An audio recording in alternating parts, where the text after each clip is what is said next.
Check. All right. Check 1, 2. Welcome, everyone. Can you hear me back there okay, Dean? Wesley, you can't hear it? Caroline, you know where that volume's at? It's up in that room in there. I don't know what to say.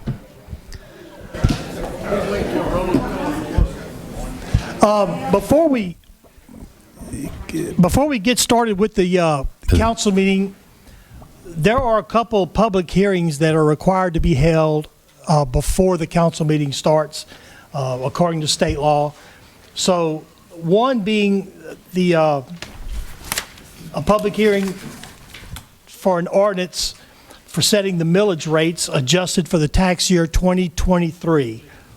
So before we call the council meeting to order, I'd like to open a public hearing. This would be, Ms. Sandy, would you read this by title, and then that might explain what this public hearing is for. This is proposed ordinance number 23-26. It's an ordinance to adopt a, wait, that's wrong, isn't it? Yeah, no. This is an ordinance to adopt a 12-month moratorium prohibiting the submittal. No. For the millage first. Oh, the millage, okay. This is proposed ordinance 23-27. It's an ordinance setting the millage rates as adjusted for the tax year 2023. All right. And is there anyone here to speak for or against a ordinance that sets the millage rates that's just for the tax year 2023? I think 1.6 for parish local and 2.32 for the parish, 5 mills for the road and equipment, 2.5 for the health unit, and 0.16 for the library. Anyone to speak for or against that millage? None being, I will officially close that public hearing and motion by Mr. Girlinghouse. No action. No action will be taken, but this will come up again during the council meeting. So if there's more questions, you can ask during the council meeting when it comes up. Second thing is an ordinance to adopt the 12-month moratorium. Ms. Sandy, you want to read this by title? This is proposed ordinance 23-26, an ordinance to adopt a 12-month moratorium prohibiting the submittal, review, and approval of any and all submitted preliminary site plans, the submittal review for subdivisions with improvements and subdivisions without improvements where the property is being subdivided or re-subdivided into more than 50 lots or more than 100 acres. All right. Is there anyone here to speak for or against a 12-month moratorium just read by Ms. Sandy? All right. I'll go first. Okay. Well, come on up, give us your name and address. And All right. So, Tommy Vienendahl, 31944 Natchez Lane, Denham Springs, Louisiana. And I am against the moratorium. So, a couple things I wanted to bring up to the parish and I'd ask you guys to look into is the economic impact to Livingston Parish by putting this moratorium in place. I don't think that you have taken that into consideration and looked at what it would do to the businesses and to the people of this parish. So right here, the Greater Baton Rouge Homeowners Builders Association has 150 businesses that are listed with them that operate in this parish. 75 of those businesses, Mr. Wascom, are in your district alone. 75 businesses that are registered with the Greater Baton Rouge Home Builders Association because they do business with developers and builders. And so to put a moratorium on them is to cut their business in half. And I just don't feel that that's right. That's an economic impact on our businesses in this parish. What about the impact on people? Okay, everybody here has somebody that works for Cox, Demco, Homes Building Supplies, one of those businesses. You put a moratorium in place, you cut business in half in this parish. Where do those jobs go? What do those people do? When businesses say, we got half the revenue coming in because we got half the business, they lay people off. You know, I know there's something has to be done, but telling people that their jobs are at risk and that their businesses are going to be cut in half and the impact that it's going to put on this parish is just, it's not what we need. You talked about millages just a second ago, and y'all approved those millages, but I wondered if everybody knew that out of those millages, 76% of those assessments come from real estate. Only 24% of those come from commercial, which in this moratorium, commercial's okay. We can keep doing that, right? But we got to shut down real estate. Few more things here and I'll get out of y'all's way. The impact. We talked about, going back to real estate, and 76% of that is part of the assessment that drainage, water, all these municipalities, everything uses to keep our parish what it is. You put a moratorium in place for 2 years and we don't have any more development going on in housing and all that, what happens to that money, that streamline, next year or the year down the road when they need to raise their millage because everything's going up? Price of gas, weed eater string, to cut ditches, to clean ditches, excavators, equipment, everything's going up. And you're telling us that you just want to shut that down for 12 to 24 months. I just don't think that's a good idea, guys and ladies. I think you need to take a real hard look at the impact that's going to affect our businesses, our people, and our parish before you just go making a decision to shut down half the business in this parish. That's all I got. I appreciate y'all taking the time to listen. I appreciate it. Thank you. Is there anyone else to speak for or against this particular, on this public hearing? Yes, sir. Give us your name and address, please. Scott Kirkpatrick, 4318 Broussard Street, here on behalf of the Home Builders Association of Greater Baton Rouge. Appreciate the engagement with y'all over the past couple of years. I know y'all have done a ton of work as we've worked on ordinances, trying to get them in place. That was the genesis of the last moratorium, was wanting to make sure some last key pieces of ordinances were put in place. And once they were, then that moratorium was lifted, about a year ago now, and then proceed with the zoning effort. And we support the zoning effort. Met with Alvin Fairburn, who I know was supporting y'all in that effort to understand what their process was and how that would be supported. And I know a number of you have, successfully, zoned your districts. So we believe that is a good path forward.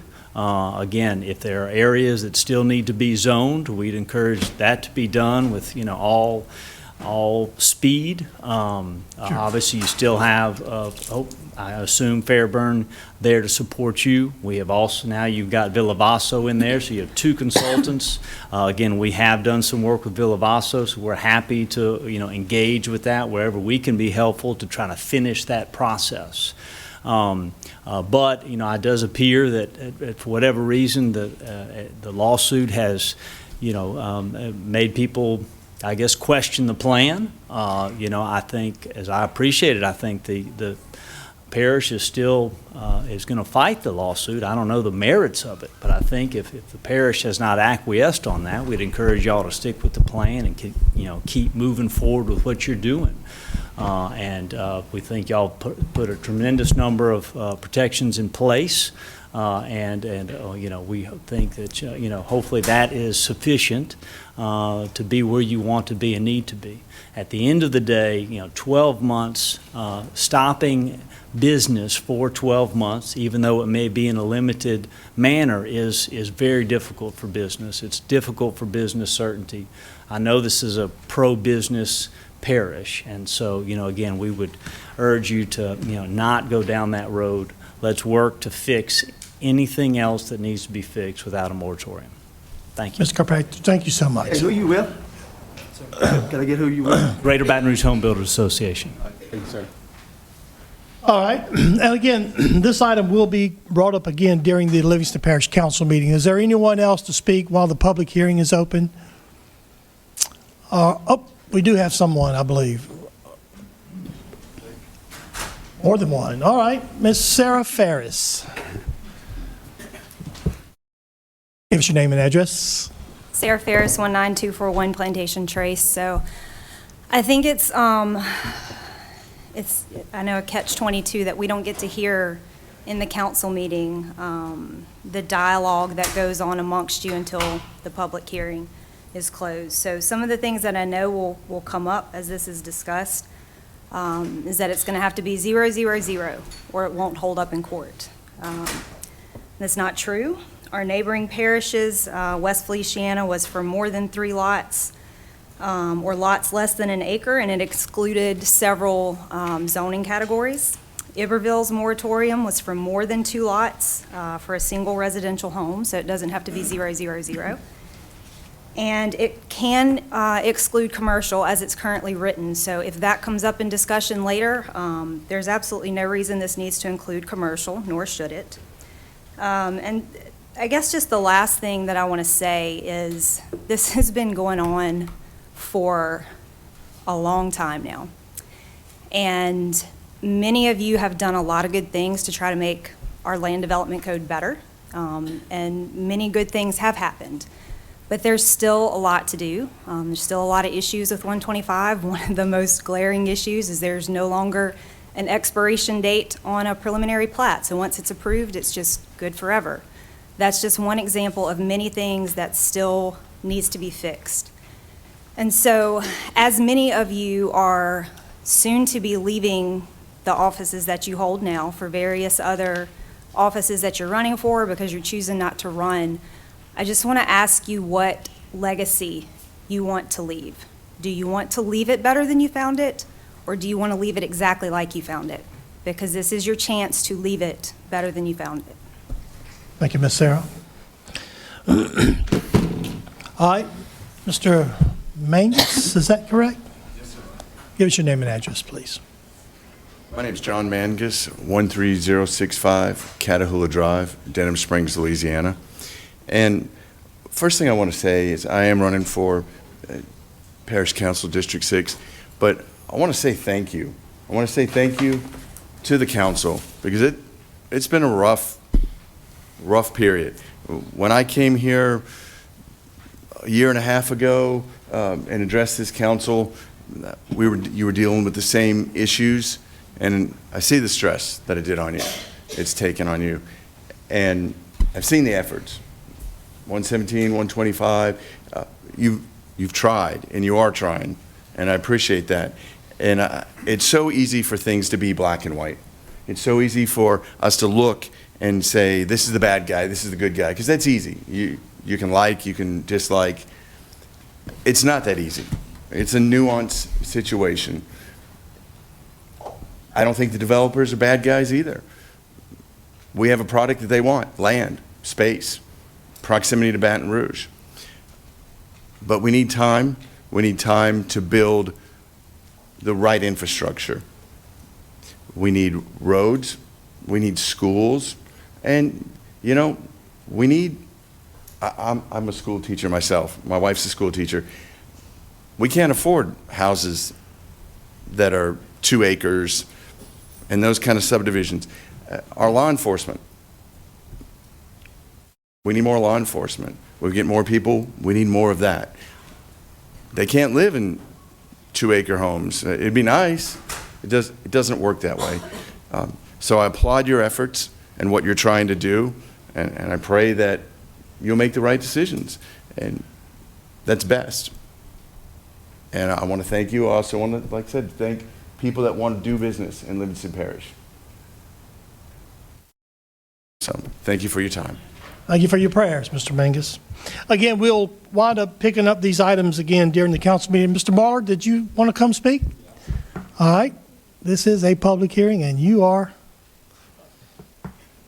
Shane Waller, 15340 East Ridge Drive, Walker, 70785. So look, I've been to the ordinance meetings. I know the work and the tears and sweat and everything going on with it. But I have a couple of questions to ask, and I think it probably hadn't even been looked at. One of my questions was, I'm going to ask you, Mr. John, how many houses do you think were built in 2021 in our parish? Shane, why you pick on me? I'm not. I don't know. Okay, well, so look, in 2021, we had 150 houses built in Livingston Parish. 150. 149 to be exact. I'm giving you one.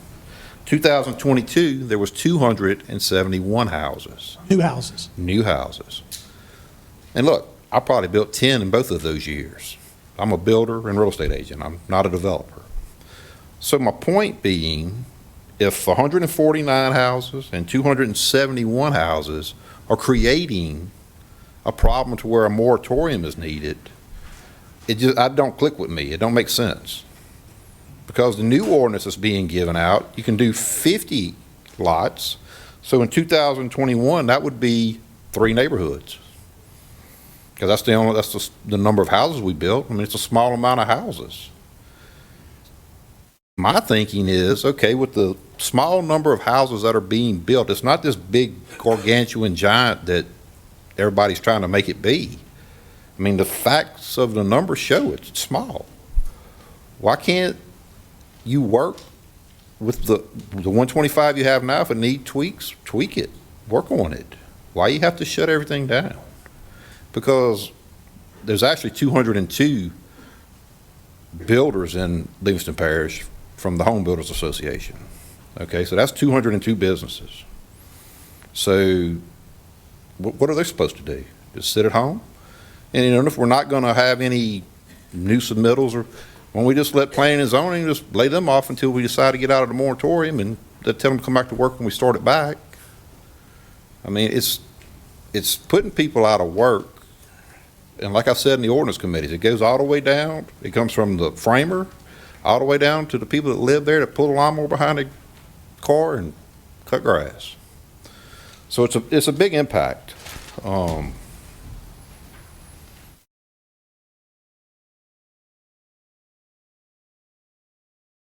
The other problem we're having is that people do not have houses to move up into. So say they buy a starter home. Well, that person, there's no $250,000 houses to buy. Okay, there's nowhere to build those. Okay, so we don't have that. And then, you know, the influx of people. Do business in Livingston Parish was a slogan for a good while out here. Everybody drives to Baton Rouge. Why are we letting them drive to Baton Rouge? Why don't we keep them out here? Because I'm sure everyone that drives and fights the traffic from Denham Springs to Millerville, they hate to drive. They would rather stay out here. So let's get them some houses and let's get businesses out here for them. And that's what I have to say. Thank you, Shane. Any questions? I'm sure there'll be a lot before the night's out. Thank you very much. Is there any more while the public hearing is open? But like again, this item will come back up at the council meeting. None being, I will now close the public hearing for that particular item. So let's get started with the Livingston Parish Council today being July the 27th, 2023, 6 o'clock p.m. at the Livingston Parish. Let's start off with the prayer and the Pledge of Allegiance. Today, Miss Erin Sandifer, I believe, has the prayer. Heavenly Father, name above all names. Father and Creator, thank you so much that we can gather in this place to discuss the business of this parish. May it be a blessing to you. May it be a blessing to one another. Help us to remember to consider each other, to do as much good as we can, as often as we can, wherever we can, in every way we can. Be kind and considerate to one another. And we ask your blessings upon this council to help us make wise decisions, knowledgeable decisions, with wisdom and understanding, with justice and mercy, with truth. Blessed is your glorious name and your glorious kingdom forever. Amen. Amen. Amen. I'd like to ask Mr. Jim Norad, would you be so kind as to lead us in the Pledge of Allegiance? Pledge allegiance to the flag of the United States of America and to the republic for which it stands, one nation, under God, indivisible, with liberty and justice for all.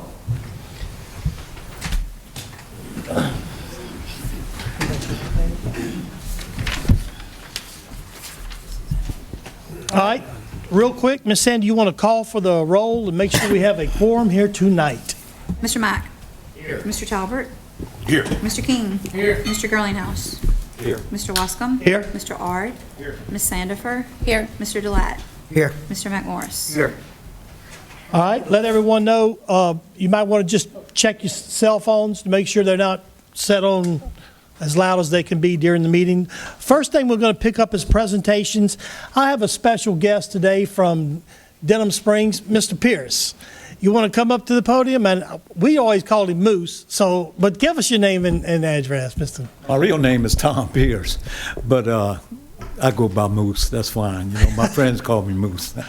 I'm with South Central Planning and Development Commission, and I want to thank all of you tonight for affording us the opportunity to make a presentation to help small businesses in Livingston Parish.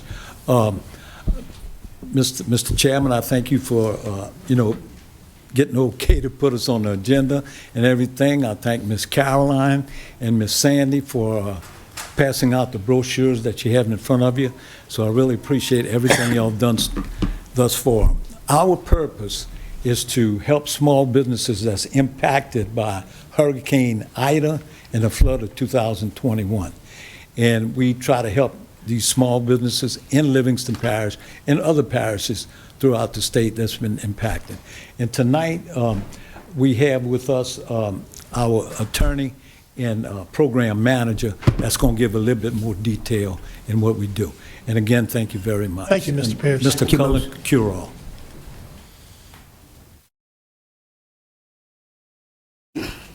Good evening. My name is Cullen Curall, and yes, I'm the attorney for South Central Planning, but I'm here tonight as the program manager of this Restore Small Business Program.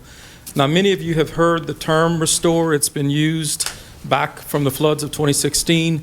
It's being recycled again for Hurricanes Laura, Delta, and Ida. The more prominent program is a housing program that you may hear. You know, the survey piece of that program is winding down August 1st. Well, that's not this. This is a program that was on a later timeline, and you all have copies of the brochure, and this is the PowerPoint presentation that I'm not going to bore you with, but I'll use it as a guide, and I think you can use it as a guide.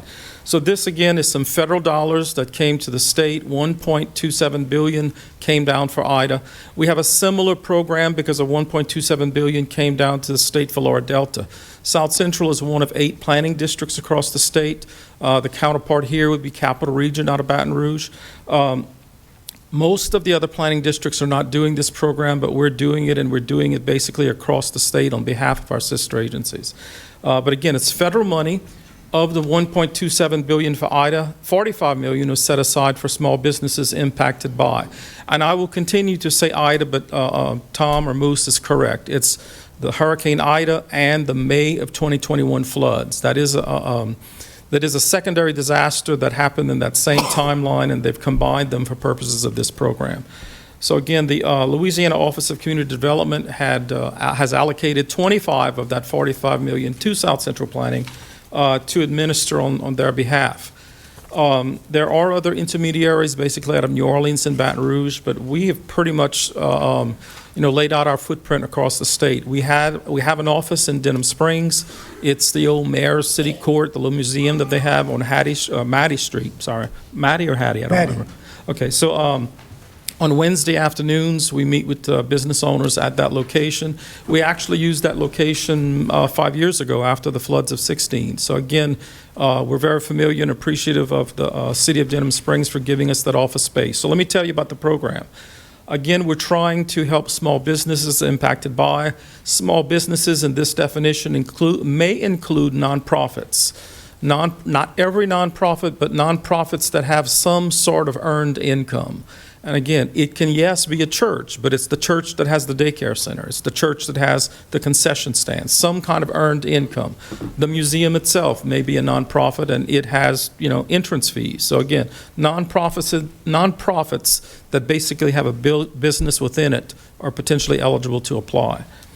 So I flip to the next page, and let me get it right. This is the footprint. And again, we're here smack dab in the middle of this disaster, just like y'all were pretty much ground zero 5 years ago for the floods of 16. We've not had a lot of applicants, and I would really try to encourage you to let business owners know about the program. But again, the footprint is here. The office is in Denham Springs. We do have additional offices in Baton Rouge and Hammond. So how is a business made eligible? Well, let me see, I've skipped a part. Okay. Yeah, how is a business made eligible? It has to have at least one employee, and that employee can be the owner as long as that owner is an active participant. You know, we calculate that as a 35-hour employee. No more than 50 employees. Again, we're not trying to support large businesses. This program is for the smaller businesses. We want to make sure we get the money out in that manner. They, of course, had to be open for the storm, Hurricane Ida, back in August of '21, and they have to either still be open or be able to reopen. This program can give them working capital and equipment dollars to reopen a business that they may not have been able to reopen. What are the two biggest eligibility requirements? It's one or the other. You either have to have a 20% decline in revenue. Now we're comparing 20 to 21, or because of COVID, and COVID, has messed up a lot of the math problems with people's businesses. So again, if you can't get that decline comparing 20 to 21, the state is allowing us to compare 19 to 21. 19 was, of course, a more normal year for most businesses. If a business can't demonstrate that decline, then they either had to also have 10,000 in physical damage. Now that to me is a pretty low threshold. A tree falls on your car, a tree falls on your roof, and this is the roof of your business. Again, a $10,000 threshold of physical damage is a pretty nice threshold, even this far off the coast. Because again, I'm pretty aware that y'all were hit pretty hard by Ida. Ida kept stirring and going far into the coast of Louisiana. So again, those are the things that make you eligible. If you're eligible, I flipped the page to the uses of the funds. We don't want to give you federal money to fix your roof. I would hope by now you would have fixed your roof. But also when you do construction with federal money, it kicks in Davis-Bacon and it's a lot more bureaucracy. There is a lot of paperwork for this program, and we don't want to add that level of bureaucracy. So what can we do? We can fund working capital for you. How do we calculate that? Let's say you pay a mortgage on your business or rent for your business location. Take that figure and multiply it by 6 months. Non-owner wages and benefits. Take that number, multiply it by 6 months. Utilities, gas, electricity, phone bills, cable, internet. Take that monthly average and multiply it by 6 months. And then inventory. For a retail establishment, that's a pretty good number. You take your inventory cost, multiply it by 6 months. As you can see, the number is stacking, and that number can get pretty nice pretty fast. The program also can fund equipment costs. Now, let's say you had a piece of equipment, you were not able to replace it. Get some estimates, 3 estimates, bring them to us, and we can potentially fund that piece of equipment or the repair of that piece of equipment if you've not been able to do it. But let's say you did repair or replace that piece of equipment. We may be able to reimburse you that figure for the repair or for the replacement. My favorite piece of this program is the state is saying, if you can describe a piece of property that would help your business. Now, a movable piece of equipment, I said property, let's not go there. A movable piece of equipment that would make your business more resilient the next time Mother Nature sends another storm or flood our way, i.e. a generator. What could a generator have done the gas station, the pharmacy, the grocery store that had to wait on the power to come back? What piece of equipment, the generator is just one example, could have made your business more resilient for that next disaster? If you can describe that, get us 3 quotes, and that can be calculated into your award. The state likes to use the word award. Yes, it is a loan. It is what they're calling a forgivable loan. So let me tell you about that. Let me first say, what is the amount of this award? Well, it has to be at least $10,000. It can go up to $150,000, and then they use an asterisk, I use parentheses. If you can justify it, if your numbers of everything that I've described can justify a number over $150,000, we can ask for an exception up to the $250,000 amount. So think about that, a $250,000, yes, loan, but it's at 0% interest. No payments for 6 months. It is amortized over 7 years, a 0% interest loan for 7 years. Not free money. Mr. Moose likes to say free money. It's not technically free money, but again, it's 0% interest. You can't ask for a better deal. And oh, by the way, you dot your I's, you cross your T's, you turn in your receipts, you give us your tax returns. Again, there's paperwork. It's federal money. When you repay 60% of this award, the last 40% may be forgiven. I mean, That's free. But you did that for 2016, you did that. yeah, I had the pleasure of handing out $150,000 checks for that program, and many of these people earned their award. Most of these people Yeah, a lot of earned their people award. that don't work, but people that work still getting punished having to pay back to restore. I'm one of them, so, Okay. thank you. So if someone is interested, they could come to the Old City Hall in Denham Springs. Correct. We'll leave some brochures here. There's a 1-800 number. South Central has a website. It can all be done online. Again, I think it's a great opportunity. It does require the repayment of the 60%, yes. But a 40% forgivable portion, I think, is a pretty good deal. Mr. Deland has a question. Any questions? Yes, on public utilities, water well companies, would they qualify for this? Just simple like a generator, maybe? Not for government. Again, we'll have to figure Okay, out. but if it's not potentially- government, say if it's a private business, I want to say French Summit Water, if they Again, need it, more than one employee, less than 50 employees, not government, a nonprofit. and it could be used for generators and what else? It can be used for Could they expand their movable- lines? No, not the lines. I don't think that would be considered movable. Has to be movable equipment. Okay, all right, thank you. So Randy, we was able to get 3 generators for Coel water systems for the generators through Restore. So Okay. appreciate y'all doing that for the Well, Coel water. and again, the Restore name is used for many disasters. So again, there are many different programs. This one in particular is for small business, and again, the small business definition will include many nonprofits. So thank you. Thank you very much. Thank you. All right, the next item is a representative from Southwest Water Company, formerly French Settlement Water Company, and Mr. Deland has asked this to be on the agenda. Is there someone here? Would you please come up and give us your name and address? And I think Mr. Deland may have a few questions. How's it going? My name is Tyler White. I am a representative of Southwest Water Company. Where do you live at, Mr. Tyler? I live in Baton Rouge. Okay. Yes, sir. I am superintendent of Louisiana for French Settlement Water Company. I wanted to start by saying, in case everyone doesn't know, French Settlement Water Company was bought by Southwest Water Company a year ago in July of 2023. To start, during the acquisition, we allocated $2.5 million just to Livingston Parish's water systems. We provide water to Maripol, French Settlement, and a few small locations in Walker. Okay, we also provide water services to Springfield as an O&M contract. With this money, some advancements we've made is to the overall just the brown water and red water complaints we have. A large project is getting green sand filters. The green sand filters are to remove this iron and manganese. It is a very large undertaking because of the approval process with water. It takes a very long time to get approval for these projects, and we are working. We have our engineers, outsourced engineers, and we're working directly with the state to get this project approved. In the meantime, we have allocated money towards things like improving pumps. We've replaced submersible pumps on many of our on our wells. We have replaced many electrical panels for our submersible pumps, and replaced generators, as you were discussing. We've replaced a generator for some of our wells in French Settlement area. It's just a lot of the bigger projects are taking time because we've only been working on the projects for a year, okay?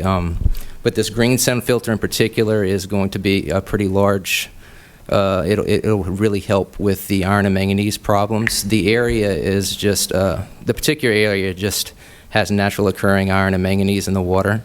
And this green sand filter is, it's very efficient in removing this iron and manganese. We're also working on getting fences and just overall security, and our whole goal with these projects are to create redundancy so that our water system is always working for our customers. We're trying to add second booster pumps so that if one booster pump fails, the other one kicks on. But all these projects have to be approved by engineers and written to engineers and approved by LDH. And we're working on all these projects. It's just there's a process that we have to go through to get them approved. But the whole goal is redundancy, because when you have line breaks, we are trying to make it to where it doesn't affect the customers as much as possible. So I also want to encourage customers to visit our website. We have a website at swwc.com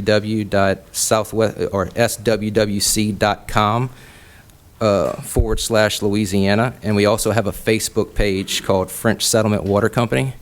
This is where we put a lot of our news about updates to facilities, capital projects we're working on.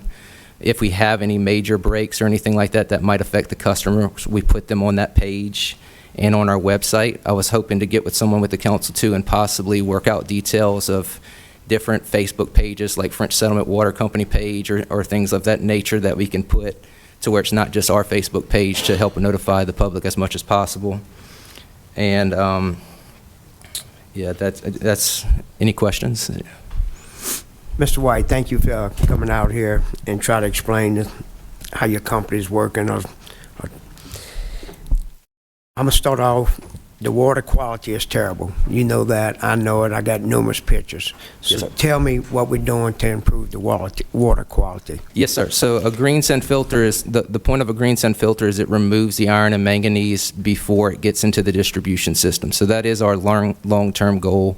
We have our engineers, we have outsourced engineers and LDH all working together to try and get these filters. It's just a process of getting approval for that to be done. In the short time... Approval from who? Approval from who? Approval from LDH, from the Louisiana Department of Health. They have to approve that. Yes, sir. Okay.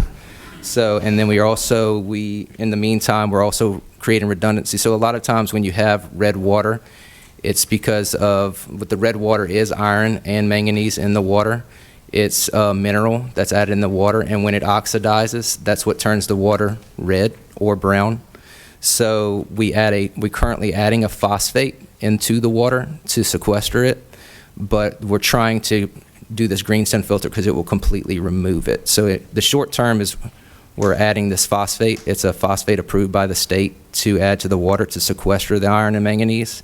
And what we're trying to do is create redundancy so we don't have these issues with pumps failing and so forth, which cause the oxidation of the water. When you have a pump that goes down or any nature like that, it will stir up the water and it will scour the pipes and cause the iron and manganese to mix. So the iron and manganese is always there, but when it oxidizes, when it turns red and brown, it's good for you to drink iron and manganese in small quantities. It's just a natural area. All the surrounding areas have the same problem. So we're trying to work to remove it because we understand that it's a nuisance, and we do have long-term goals to fix this issue. You have several problems, sir, and I applaud you for standing up here and try to defend them. Okay. But all I'm hearing is excuses. I'm not hearing anything but excuses. And and it's not just the quality of the water. These people that pay their bill every day try to contact your office every day. I got a stack of papers and calls this high where you don't return the calls or you're rude on the phone. That's a special bill was passed in 2018 to deal with water in Louisiana. And it seems to me that your company is in violation of everything in House Bill 894 and in Act 292. And I'd like to start off reading those things and you address them and tell me how you're gonna get back to abiding by that. It says, House Bill 894, Act 292 by Representative Shake Snyder requires each community water system to maintain a record of each complaint it receives by telephone, letter, or electronic mail from customer or users. Yes, sir. Are you doing that? Yes, sir. We have a complaint log. Yes, sir. So where's that log readily available? Yes, sir. We have a complaint log that we turned into the state for a grading rule that the state graded us on. Yes, sir. We do keep track of complaint logs. So how do I know you're transparent? How do I know you're turning in 36 complaints instead of 146 complaints? We just have a log record, sir. We just keep track of the log records. Okay, and you got the date the complaint was received, right? And you don't have anything that can show me a example of what you got in your log? I can provide you with the paperwork we sent to the state. Yes, sir. So we looking for when the date the complaint was received, the service connection to which the complaint relates to, the name of the customer or user making the complaint, and associated contact information, a brief description of the complaint. So that's just to deal with the complaint. Yes, sir. Everybody in here has made a complaint and hasn't received anything anywhere as close to being resolved. I'm going to go back. I'm just talking about complaints now. A complaint record log must also include documentation of the corrective actions that the community water system has implemented with respect to the matters detailed in the complaint. So when you received that complaint and you took care of that problem, how do we know that problem got taken care of? Because you won't tell us on the phone. You're very rude on the phone. You won't answer it. You won't emails. How do we know when the complaint's getting done? So you're saying when they call customer service is rude, or? Tell me who they should call. They should call the French Settlement phone, the phone number. I can pull that up on my phone. I don't know it by heart, but it is the French Settlement number that's associated with French Settlement. If you go anywhere on social media, you got thousands and thousands of complaints saying that you won't take a call, you won't answer it, and you're rude, and you say, yes, we know the water's bad, and hang up. We got pictures and pictures and pictures. You have to train your people to be able to represent your company in a professional manner that doesn't put these people, they feel like they're begging. They paying the water bill and they can't use a product they're paying for. And you don't have anybody in your office that's trying to tell those people it's going to be next week, next month. All they get a letter from y'all is a ball advisory again, another ball advisory. I wish we had the slides.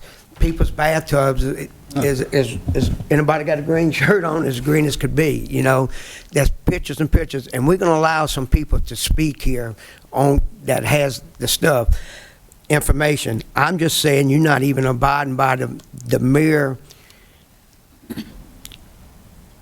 outline of our state law. You're not even abiding by those. It's 4 pages of things, the training that's required for your employees. How do we know that's up to date and that's being done? Sir, that is all kept track of by Louisiana Department of Health. We have... So Yes, sir. you saying I shouldn't be talking to the company that's collecting the money. I should talk to state agencies that says, yeah, they've been turning me in some paperwork. What I'm saying is we do have the certifications and we do have the training, and Louisiana Department of Health keeps track of that. Yes, sir. And I want everyone to keep in mind that French Settlement Water was bought out by Southwest Water Company. We have been keeping records as of June of 2022. We don't have control of what happened before 2022 of June, but Southwest Water has been keeping records of customer complaints and answering phone calls.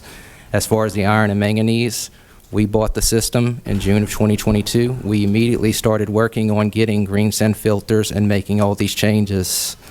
What I'm trying to say is I'm not trying to provide excuses. I'm saying we're working on it, and we have accomplished a lot in 1 year, but there are larger projects that take time. So can you give me a schedule or when you're going to fix the problems? Yes, sir. So we have resolved a lot of the issues. As far as the green sand filter, it is hard to say when LDH will give us approval to do that. Okay. I can work on getting you something, but I can't give you a specific Okay, the date. records No. need to be kept 5 years, and you said that's not your fault because you didn't own the company. So state law says those records got to be kept 5 years. Yes, sir. Okay, but you say you got them for 1 year? I'm saying I can confirm that we have them for 1 year. I will have to check on the rest of the years. So tell me about the flushing program. Yes, sir.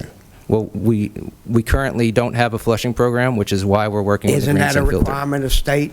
We have talked to the state and worked with the state. The state has asked us, and we have told them that we don't have adequate lines to do to do a flush program. The lines of the So does that sizing mean of the the lines means we can't get to the scouring velocity. Yes, So sir. does that mean the customer doesn't have to pay his bill until you? That is not what that means, sir. No. Okay. Well, it seems like if they're paying for the full service, they should get the full service. If they're paying for the full service, they should get the full service. So, okay, that's another thing you don't have, but that is coming in the next year or so?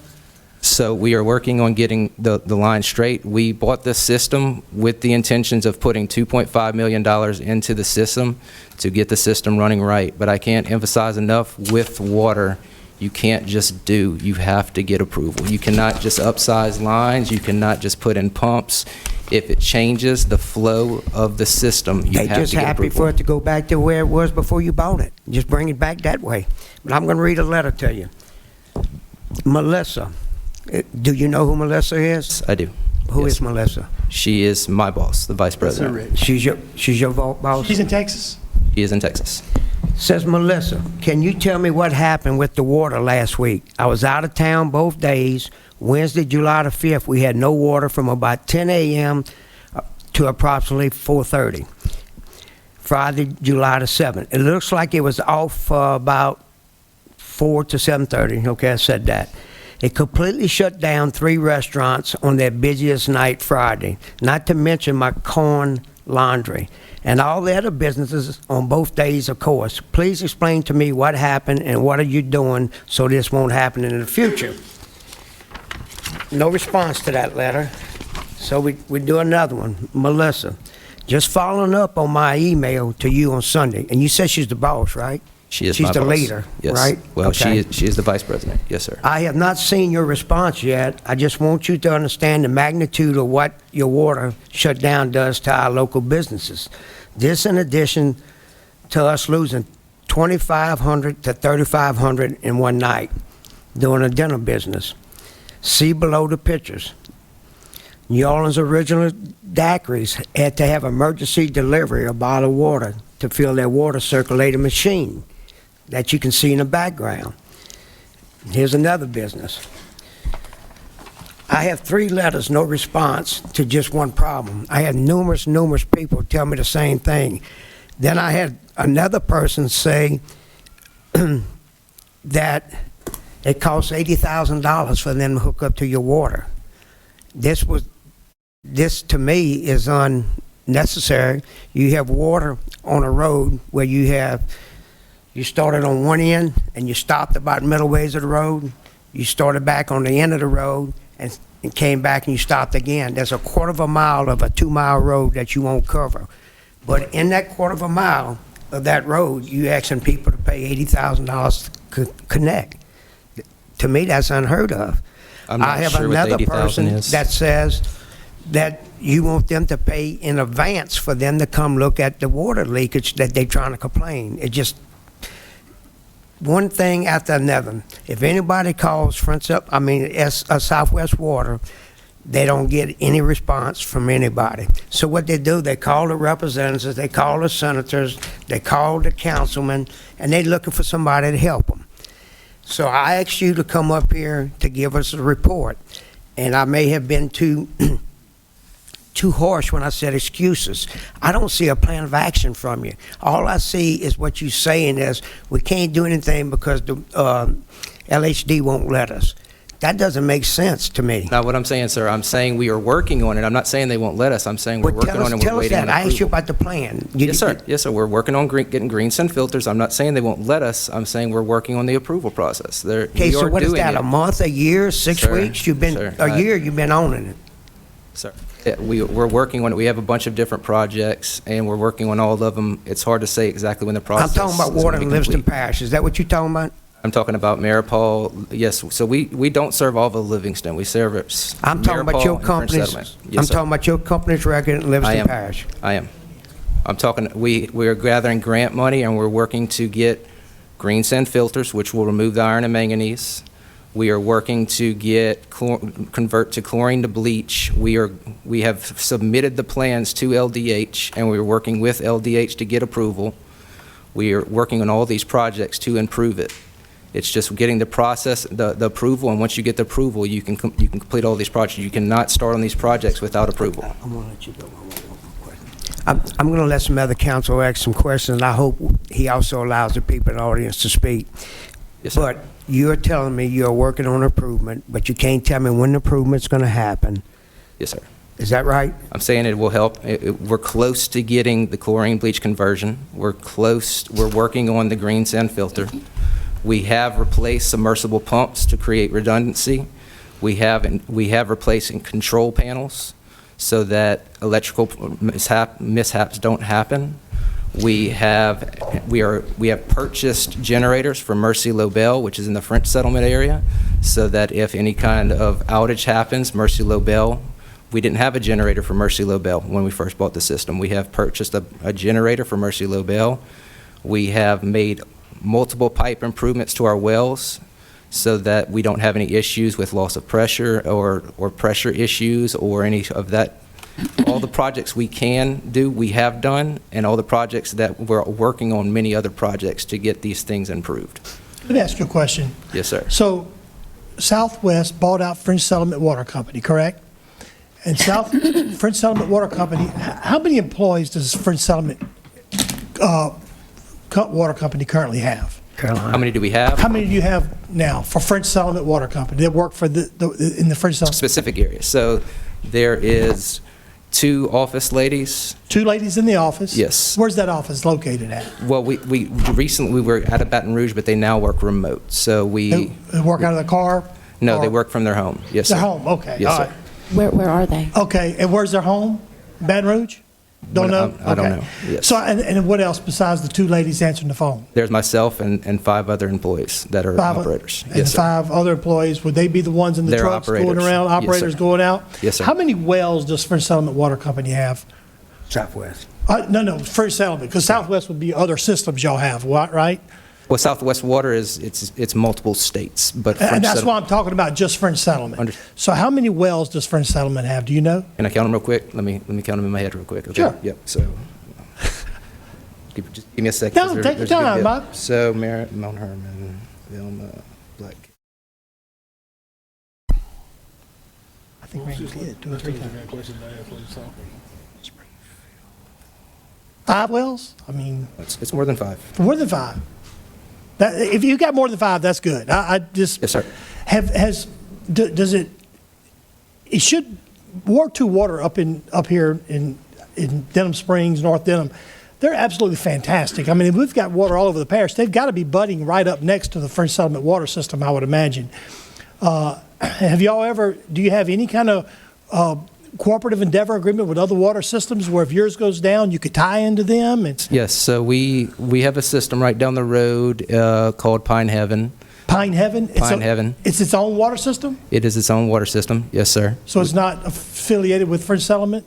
Yes, that's the name of the water systems. Yes, sir. It's on what is that street? Ruth Drive, right next to Ruth Drive. It's just Okay. the name of the water system. Okay.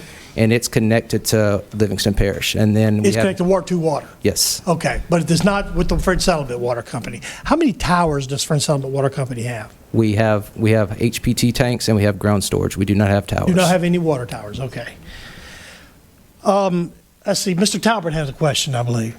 So can I make a suggestion? Yes. Get your engineer to send an email and send it to all the councilmen with a schedule. Yes. It would solve a lot of issues. I mean, they know where they're at with Department of Health Hospitals. I mean, we all understand that the government moves at a snail's pace. But if you send us a timeline of what you've done and what still has to be done and what you think that you might have, a response, it would probably go a long way. Secondly, did improving pumps cause additional problems by scouring pipes and creating a situation that made the water worse? I mean, because sir. ultimately sometimes when you increase the pressure or increase the flow rate, sometimes you will make a situation worse before you make it better. I'm just wondering if that's part of the problem. I understand. We did not upsize pumps. We replaced in kind, and that would not affect the flow or the scouring of the pipes. The event that happened back in, let me see exactly what date. July. That was where we had someone that hit one of our water mains and it broke our water main. happens. Yes, sir. So when that happens, it's going to stir up the pipes, it's going to oxidize the lines, and it's going to cause the water to turn red until we can get these other projects completed, until we can get the green sand filters. The idea of the green sand filter is to it's going to oxidize the iron, and then the filter is going to catch the iron before it makes it into the system. So that's what the system we're trying to go with, is you're going to oxidize it. It's going to, and then the green sand filter is going to catch it. Right now, we have a phosphate that sequesters it. you have more questions, Ms. Talbert? So it was my understanding, Ward, when before y'all bought French Settlement, Ward 2 bought part of French Settlement. Did they bought part of the French Settlement Water Company? The Port Vincent. Well, I mean, I think they had acquired. So I'm just wondering, for example, that there's a redundancy agreement between the water system at Carter Plantation and the city of Springfield. Do y'all have a redundancy? Do y'all have an agreement or tied back into somebody else so that if you have a problem, you can feed from somebody else? Or is that the Haven the only little water system y'all have? So we have Pine Heaven, and it's got one well we call it public water system. So you have a public water system that might have more than one well. So you have public water system, it's referred to as Pine Heaven. It is one water well with one storage tank. It is tied in with Ward 2, so that if we have, or Livingston Parish, to where if we have an issue, they can supply water. Now, the Maripol water system, or the Head of Island water system, Maripol water system, Just look like. we have 3 wells there. 3 wells. So if one well goes down, another one can feed. If a Semino goes down, another well can feed that area. French Settlement has 3 different wells, to where if one well goes down, another well backs it up. Yes, sir. So we have 3 different wells. So it's not just one well. Many of our wells, like Semino, they have 3 wells just at that one site. So it's got multiple different pumps at that one So site. your particular situation around the 4th of July was an accident that destroyed them? It was a very big water leak. Somebody hit our water main, and we just lost pressure before we could fix it. It was a very large water leak. I think that's Highway 16 right there, where they just completely broke our line and we lost pressure. So the next question, as part of your upgrades, you talked about improving redundancy. Will you be able then, if something like that happens, shut that area off and feed it from a different way? Is that your plan, or? So that particular area is from 2510 is where our well is. So 2510 to the end where the coin laundry is, that is the well right there. So you'd have to build a well on the end of the line right there for it to feed, because if you kill it at that spot, you're killing all the customers. So you don't have, sometimes don't have redundancy. And Ward 2's got some spots in. Oh, it loops. When you loop your system. Yeah, well, they try to loop them, but sometimes in this isolated situation, you don't have the ability to loop, is what you're saying. So if you have damage in that line, you just got to shut the line down. You just have to shut the line down. Yes, So sir. that's why sometimes they're able, I mean, in a bigger system, they're able to loop it and then cut a section off and avoid, they can flush without having to have a boil advisory. But some of the smaller systems that don't have the ability to loop and can't shut a section off, then they got to go to a boil advisory after the repair, because there's no way to flush and service at the same time. But you are trying, some areas you're trying to create redundancy so you can flush without having to go to a boil. But other areas, you don't have that ability at this point in time. Mr. McMorris, did you have a question? Yeah, yes, sir. Thanks. Hey, who's your engineering firm that y'all use? Owen and White. Have you ever thought about using local engineers here in our parish? They help you out? Owen and White is they are from Baton Rouge. Baton Rouge, I'm talking about from Livingston Parish. I have not, no, sir. So we have a very good systems in our parish right now. You might want to reach out to our engineers to help you out. So, do you know a lady named Jazz? Jasmine? Yes. Yes, sir. Yes. That's the first one I would fire right off the bat.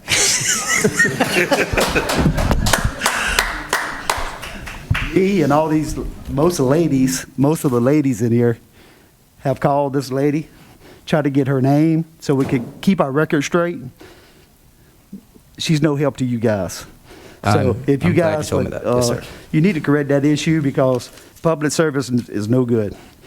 Help us out with that, please, because whenever they call, we need answers coming back to us, please. I will address that, yes, sir. Is there, are y'all under? Excuse me. Oh, I'm sorry, I thought you was finished, Gerald. Go ahead. So we started back at the end of June trying to get a hold of you guys. I think I'm going to just wait and let the lady get on you, talk to you, not get on you. But she's got a lot of concerns that we worked on. We have emails after emails, just like Mr. Randy DeLadd here. Trying to get a hold of you guys, no responses. It's everybody in our community that's having these same issues. So if you guys could help us out, we need answers badly for the people of Marpole. Yes, sir. Head of Island.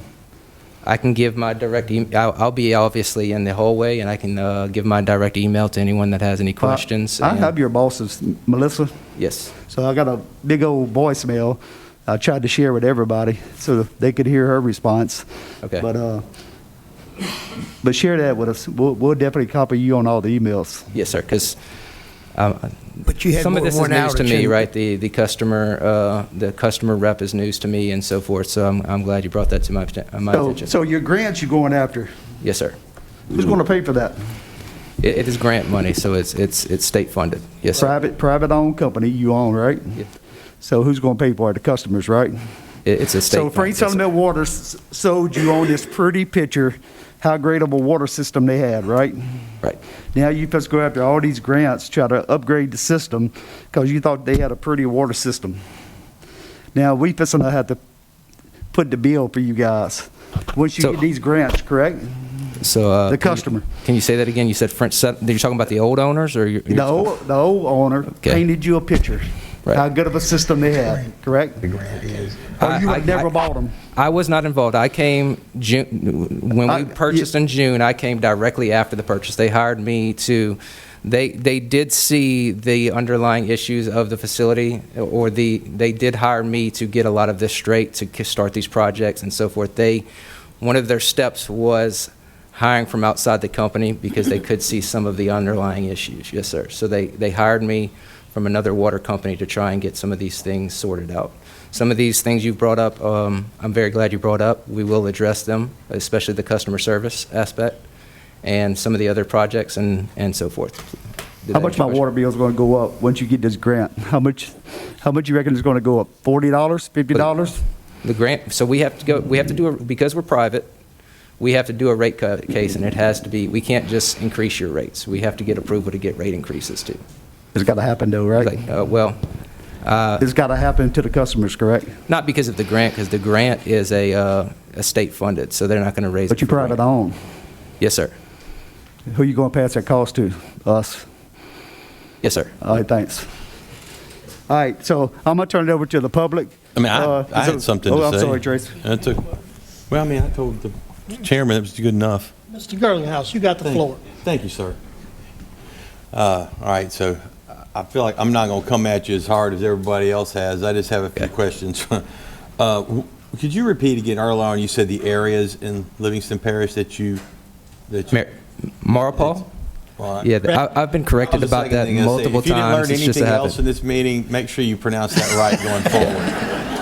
My guys get on me too. I'm sorry. Okay, that's all right. They do. So they get on me too. I mean, it's hard to win. It's hard to come out It's of hard a to break. meeting positively by saying that wrong. But go ahead. Marpole, Yep. and we service in the Livingston area is French Settlement, and we service Springfield, which is an O&M contract. We do not own it. We operate and maintain it. Okay. And then we own a very small section in Walker. Where is that at? Right there by the landfill. It is Ruth Drive, right there. That makes sense. Okay. Sorry. So, We'll just maybe I opened a can of worms. I don't know. So, the reason that Chelsea Street is were where they the ever plant's on. purging the lines there before for the manganese?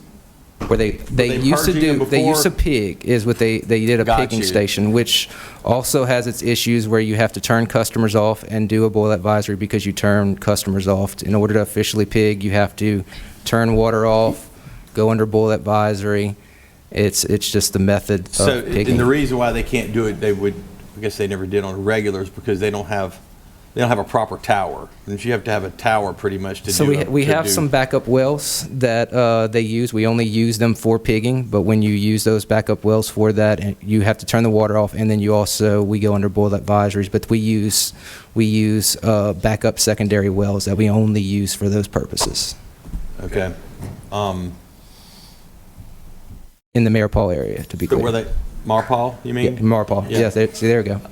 But no, we don't pig in French Settlement or Springfield. It's Marpole. Mr. Mack, I believe, are you finished, Tracy? Well, what'd you say? George Settlement Road. Do you service George Settlement Road? George Settlement Road. I would have to check to be Okay, sure. that's the one that I was asking about, why it would cost so much to connect. You got 3/4 of that road you're servicing on both ends, but yet in the middle, you won't service it. That is news to me. I know we're working on developments in other territories, but I only know of one other development in French Settlement where we're potentially they're talking about 70 connections, but I don't know anything. I don't know if that's George Road. I'm not sure. I would have to look. What's your policy on connecting, new connection? New connection? Yes. It's $350 for a service line. Or are you talking about a development? Or No, not like individuals, people that individual. live on the road. Yes, sir. They would come and they would pay $350 for a bore or a tap fee, and then we would give them a service line. $350? Yes, sir. Isn't that kind of high? That, my experience, that is very low. I'm Okay. sorry, I Go got, ahead. I mean, 350 is not bad, I'll tell you. So, I know you said you have only owned the company like, what, a year? You have only, so did they, this manganese buildup thing has got me here. Did they purge those before? How did they do it before? I know you don't want to answer. How did they get the manganese buildup out of the lines before? Did they use the pig? Are you saying y'all didn't have problems before? I don't know. I don't live there. So but I know we have them in Our water wasn't as great as Ward 2's water, but it was water that we can use. Your water we can't use. When you have it online. So you made it sound a while ago like you only had one accident. Every week we got the same thing, daily. All right, let Tracy. I was just curious. Did they purge those lines? How did they do it before? Or? We've always added they've always added a phosphate for a while now. I don't want to say they've always added phosphate, but we've been adding phosphate since before June, and that phosphate is used to sequester the water. As far as what they did before, they didn't flush lines. They pigged in certain areas. Okay, that's what I had. Let's go, but we got a couple more questions. Mr. Mack, did you have one, or you want to Yeah, I do. So, push your mic down and you, all right. what'd you say your title was again? Superintendent. So, are you just over Southwest Water Company in Livingston Parish? Is my scope, you said? Yeah, your scope. I mean, what do you actually manage as superintendent specifically? Hammond, we have some areas in Mount Herman, which is kind of like over there. So then we have Hammond, Tangi, we have Independence, Springfield, and Maripal. Some in French Amite. Settlement. Yes, sir. Yeah. So, I just wanted to ask you a couple of questions. I don't really want to put you on the spot, but when people call in and they've got a service issue, water's out or the water's brown, what specifically, your policy and procedure to address that, maybe go out, assess the situation, and then, respond back to that customer what the game plan is and what you're doing to try to resolve the issue? What's your vision? What's the policy say? Because I ain't gonna lie to you, I used to work for French Settlement Water Company about 25 years ago, and when something like that would come in, they would dispatch us immediately. We'd go out there, we'd assess the situation, and we would, go straight to the customer's house immediately after assessing the situation and make sure that they were aware of what the specific problem was and when it would come back online, and kind of, the communication, I think, seems to me to be the gap here. How should it work? So when a customer calls about a brown water call or a loss of pressure call, we do dispatch someone immediately. Now, if it's a major break or something of that nature, we may not be receiving all the calls. If you have 40 people that call at one time, maybe some of the calls are missed, which is something we'll address with the Jasmine and the customer service. But someone is dispatched immediately to that area. Maybe a customer calls at the front of the street and it's an issue at the back of the street or so forth, and I've come to realize we need to answer, or I'm seeing that there's a breakdown with customers not receiving phone calls back.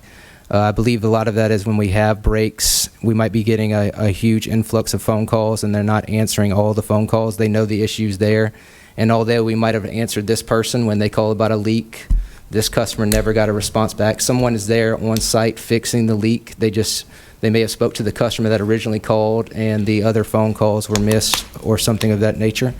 But definitely the customer service will be addressed after this meeting. Yes, sir. Ms. Sandifer? Does that answer your question of where immediately A little bit. I mean, I was just trying to find out what the policy said. How long should a person have to wait before you respond to them If they have You no know, low, with the- low pressure, we're going immediately. If it's after hours, they may be at home. It might take a little bit longer, but they should expect someone should be there within 30 minutes to resolve the low pressure. Yes, sir. So the leak might not be there, right? You might lose pressure, and the issue might be further down the line. So they might not come to your house. If we have 5 or 10 people that call at the same time, we know it's not an issue with the original person's house, right? It's probably a break somewhere down the line or something to do with the well. And say, for instance, they called and I don't know, an hour goes by, they call back to try to get an update. You would provide that update? Yes, sir. When they called back? Yes, sir. Okay. We will have to do a better job fielding the phone calls. I just got one more question. So it seemed like to me Baton Rouge Water Company used to be owned by a gentleman with the last name of White. Are y'all affiliated? No y'all not affiliate. affiliated with that in any Not way, at shape, all. or form? Not at all. Not affiliated with Owen and White or any of the anybody related to that I'm aware of. Not affiliated with anyone from Baton Rouge Water. Sandifer?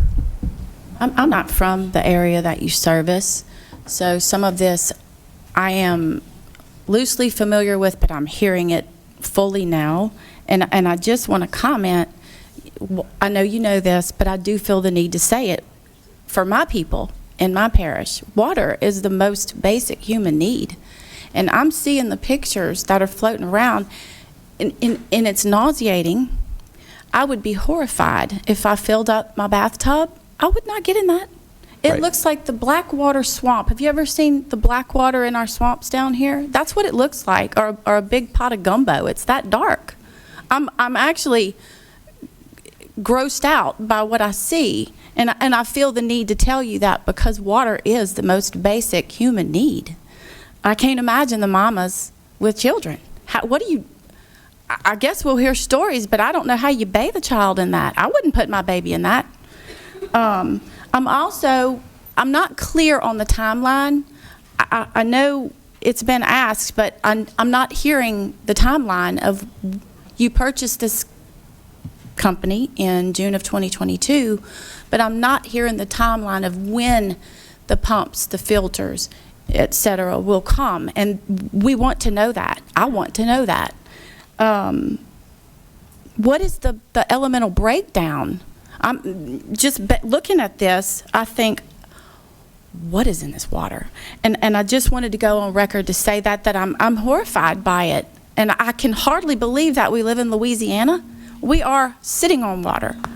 And that's what is coming into our people's faucets and kitchens and bathrooms. Thank you. Mr. Hart, you had a question? Yeah, I just got real quick on the approval from LDH. I think you might can get some help with expediting from our Homeland Security if y'all reach out to them. Okay. And that guy sitting right over there against that wall is the guy you probably need to talk to before you leave out of here. Okay. I know we could sit here and talk how things bad, but where we're going to go from here is kind of where we at. Aren't y'all under the Public Service Commission, Mark? Aren't they under Public Service Commission? Yeah, many of these water systems are, I think, if they're not otherwise community owned, publicly owned.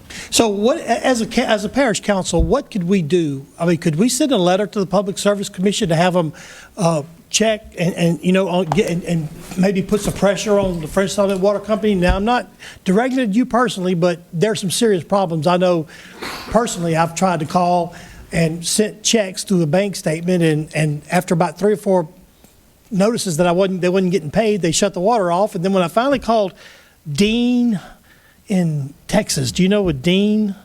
I do. Pardon? I do. Yes, sir. Now, what does he do with them?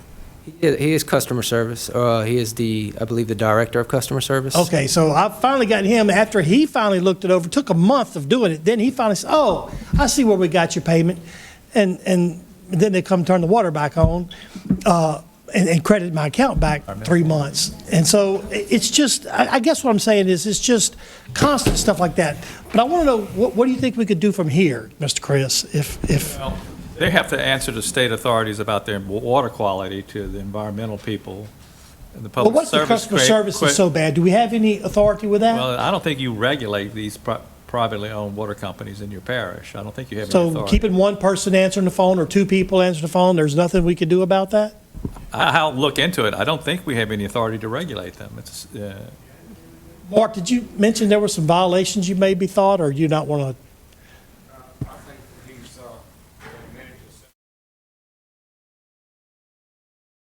Okay. I know I had an LDH in July the 6th go down and issue a fall advisory.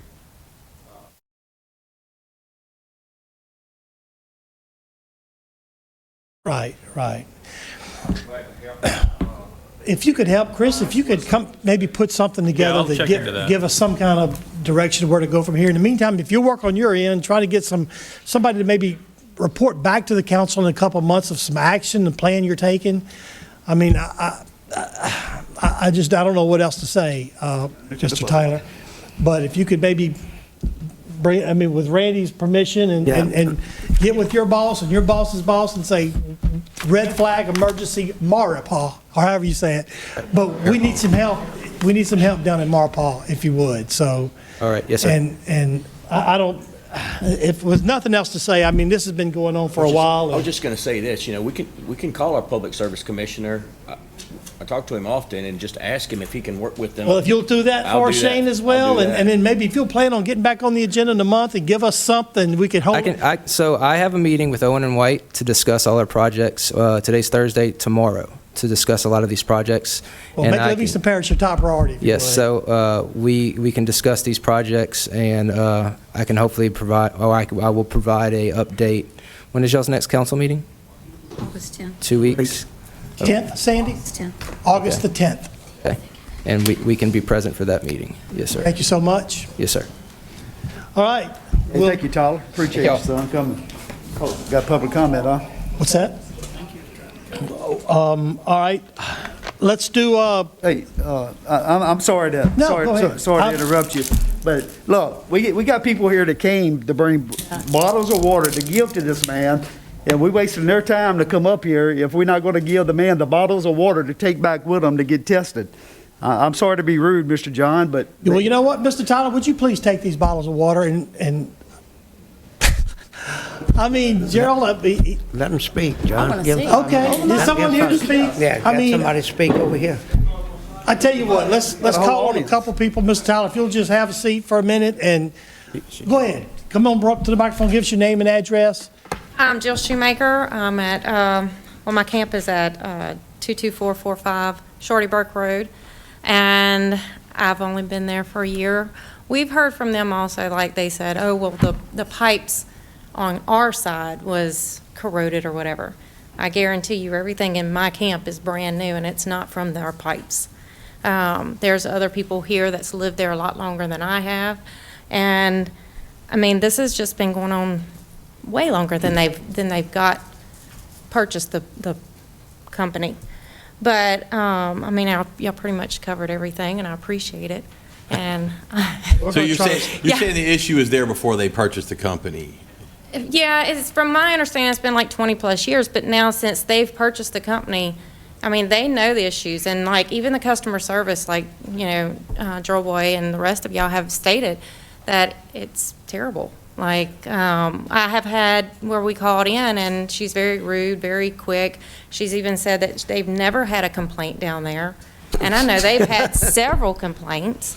Also, as far as like flushing the water lines, I called personally whenever we got everything hooked up, and it was very bad water, and I asked for them to flush the water lines, and they called back and said, all right, it's all taken care of. We flushed the water lines, and then it smelled like a real high chlorine level in there. Mm-hmm. Like, you wash your hair, it's gonna like stick together, so it's pretty bad. Like I said, I do appreciate y'all, taking time and helping us get this fixed, because this whole community is like really needing this. And of course, y'all know me, I'm not gonna stand down. I'm gonna keep going at this until we see results. And I'm not quite sure if he said that they'll be back on August the 10th. Is that what our understanding is? All right, well, I do appreciate it, and we'll be back August the 10th. Y'all see me again. Thank you. Thank you. Is there someone, Mr. Holden, I believe? I will get you. You ain't going nowhere. I'll get you up here. Mr. Holden. Wade Holden, 9160 Harris Road. I have property on Amite Lane, served by Friends Settlement Water. My question is, why hasn't the parish, you get the rural water grants, you get the LCGB grants, you can get the federal grants for the parish. The municipalities and the parish themselves should be running their own water companies and eliminate the private. Very possibly done. Point Capee Parish did it. East Feliciana got over $80 million to rebuild their entire system. Ward 2, 20 years ago, got a huge grant that expanded them all the way up through Watson, all the way down to Port Vincent. So, Mr. Ard, Mr. DeLatte, if y'all were to be parish president, what would you do to get these grants and take over our own water systems and have like Ward 2 at Dome Springs or Town of Walker? Thank y'all. Thank you. City. Come on up, give us your name and where you live, and tell us about your water problems. Willie White of George Settlement Road, 24900 George Settlement. We have roughly 50-some houses on George Settlement Road, whereas French Settlement Water comes to George Settlement, stops at the on Highway 42. We have Albany Water, serves all of Albany and to Holland, stops short of 42. And nobody services us. So I called French Settlement Water the other day in Albany. They assured me, us, that they would not put water on that road. And I know some of these water projects are community projects, wasn't they? Federal granted, something to that fact. And so we was left out. So we got a few people that came with us tonight, wanted to find out how can we get water, or if we're going to get water. Someone I talked to from French Settlement told me it would cost me from 2,100 feet from Highway 42 to my house would cost me $80,000 to get water. And I told him, I said, man, you're ridiculous. So, you know what I mean? But we definitely need help on that road, trying to get water from, how they went? They went West Street up into Springfield, then went back to Springfield, and from Albany they went to Lobel Old Dairy Farm down Field Road, and it went back towards Blood River, and the other one went the opposite way towards Springfield. So we got left out, and we wanted to know why, and if the council could help us or the water company could help us get water. Then another thing I'd like to say this. Marpar is having so much problem with the water, I don't know if we want to get the water. Well, I was going to say that. I was going to, if it's between Albany and French Settlement, I think I'd go with Albany. Hey, Mr. Tyler. For what I'm going with here. Go ahead, come on up, give us your name and address if you don't mind. William Bruce, 22459 Shorty Burke Road, Marpole, Louisiana. A couple things is, in their statement on their website, I looked up their website and everything just today before I actually come up here. They have one project in Louisiana, which is in Hammond. It's a waste project.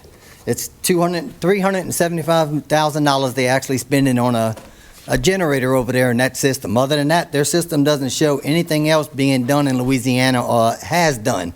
That project started in January 27th of this year. They also have multiple different states that they actually have that they use. It's like 7 different states.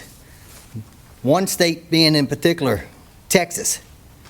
I have multiple areas in the Texas area that they're actually spending $1,838,000 just on fixing water lines in Texas alone.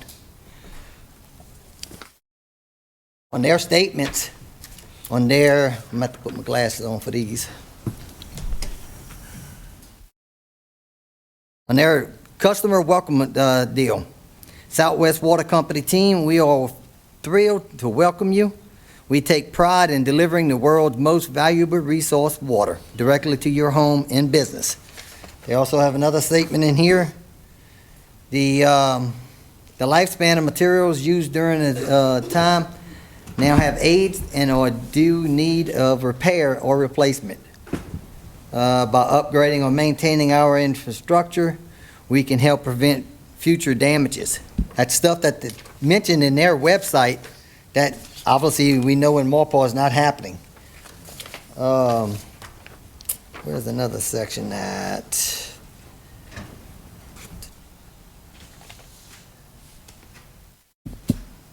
Our focus on water is the entire cycle of water, from this point of origin through transporting, treating, distributing, and recycling. That's all this that's mentioned in their website, on their internet and everything. I know they just recently actually bought this company out, but we know it's been multiple years, it's been an issue with this. And I'm for sure it was brought to their attention before they actually bought it out, but now that y'all actually own it, it's y'all's responsibility. You need to step up and take care of it. We have, I have one filter right here. This is a filter that goes in my ice machine. The ice machine only. When I heard they was having this meeting, I changed it out and put a brand new filter in it about a week and 4 days ago. That's what it looks like right now. Now, you're talking about the magnesium in it and all that kind of stuff. Them little granules that's at the bottom down there, I don't know if that's something to do with magnesium, but that looks like a lot of dirt and stuff like that. I don't know if it's the pump system that y'all worried more about or the water line systems itself. But we thinking it's in that area, we thinking it's more of the water line systems. I actually talked to a friend of mine that lives directly across the street from the water well over there on 22 and Whitehall. His is the same way, brown, directly across the street. So I just hope we can get this stuff, figured out and done. I think we're trying. Yeah. I mean, I appreciate y'all coming and expressing your concern and complaints. That's how we're going to get this thing done. I mean, and I think Chris is going to start working from the legal aspect to try to help get with the Public Service Commission. Maybe we could get some pressure to get some relief. And I know the problem. I've had it myself. Mm-hmm. Is there anyone else? Or were you finished, sir? I'm done. Look, I think he wants to get a shot of that bucket you got right there. So when you go back there, just talk to him if you would. Is there some? Oh, he wants to put it by the mic. Oh, put it by the microphone? Oh, you're going to zoom in with the camera on it?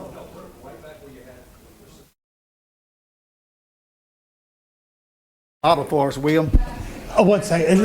Is there anyone else in the audience that wanted to speak? I don't want to cut anybody short that made the long drive from Denham Swell. Okay, if not, we got one more comment from the council or two, and then we'll go to the next item. Gary? I got one question. George Settlement Road, whose district is that? So Randy, it seems like every year in the budget, when we get the budget, there's a community development block grant that addresses replacing water lines on George Settlement Road. It seems like once a year that we end up doing a deal with, isn't Fort DeBlata doing the work on the engineering on that thing? I'm not sure, but Mr. White made that point that was money from a grant, and he couldn't understand why he had to pay to get tied in. He lives on that road. So I guess what I'm saying is if that's what, if we're getting community development block grant and we got a gap in George White, maybe we need to, maybe Mark, you can address with Fort DeBlata if we are getting a community development block grant. Are we only replacing lines, or are we expanding the system on? We're expanding lines. And new. I think the ones you're referring to are all South Engineering that's done those. Oh, is it all south? I'm sorry. I mean, y'all have approved 2 major water wells in the parish this year. Yeah, through CBD. Garrett, to take that further, you saying that's probably still could be done, though. You still can go ahead and apply for a grant there. Yeah, I think while we're talking about the community development block grant, let's get all south, if that's who's doing the work, to figure out where the gap on George Settlement is and see if we can close that gap so that. So what he's saying, what do we have to do to find that out? That's a good point Gary made. So is that a motion or something we can, you'll look into it? And if it's on the agenda, the next item, next meeting, would you bring that information to us? So Mr. I'll get the road in which segments that we've done over the last 5 years, I think it's been, so. Okay. I'll get you that information. All right, let's go ahead and, Mr. Chain? No, it's already been said. I was just Okay. going to say, they've been expanding that water system a little bit at a time each year. They just don't have it all covered, but that's something that could be added Okay. in future. I think we already answered the question for the audience. Let's move on to the next item on the agenda, 2022 audit report, Mr. John Murray. Thank you for being patient. Thank you. You know, we just Hey, about an hour, he good. taking care of issues in the parish. Sure. So we performed the audit for the year ended December 31st, 2022. I prepared a little summary of it and go through that. And if you have any questions, just let me know. The first thing I want to do is kind of go over our results, our audit report. And we did give an unmodified opinion on the primary government financial statements for the year. So it was a clean opinion on the financial statements.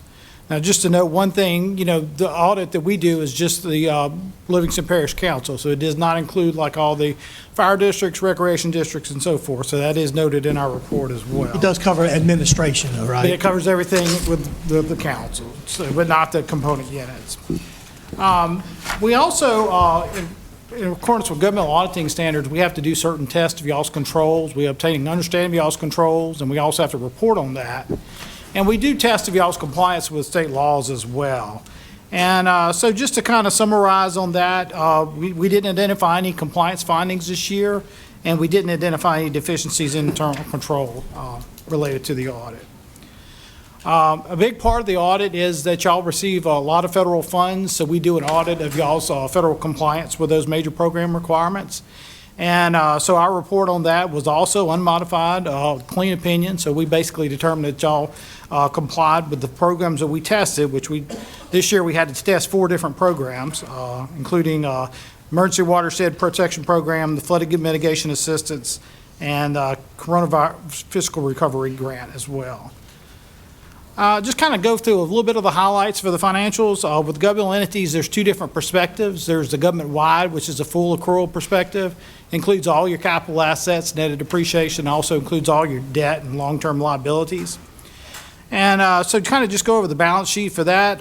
Y'all's current assets total $201.7 million, and that was a 3% increase from the previous year.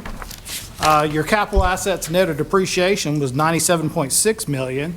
That was a 1.5% decrease, so your depreciation exceeded what y'all additions were for the year. Your current liabilities was $14.5 million, which was a pretty substantial decrease from the previous Okay, year. so you go out, look, you go way faster. Which page are we on? I'm sorry, this is page 4. Of the big book or the? This is of the little, of the. Okay, of the summary. okay, that's fine. I got it. I'm in the big book. That's why I'm lost. Okay. Okay, cool. And for y'all's non-current liabilities, so basically that's pretty much all y'all's bonds, but it also includes your compensated absences. Those totaled $38.7 million, which was a 6.4% decrease. So for your government-wide activities, your equity, or net position was $128.8 million, and that was an 18% increase from the previous year. Next is the income statement for the government-wide activities. Just kind of look at some of those numbers. The charges for services was $4.1 million, which was a small decrease from the previous year. Your total operating and capital grants that y'all received for the year was $47 million, and that was a 5.8% increase. Your taxes and general revenues was $45.5 million, which was a 16% increase as well. And then your total expenses was $75.8 million, which was pretty much almost like what it was last year. It was a 0.1% decrease.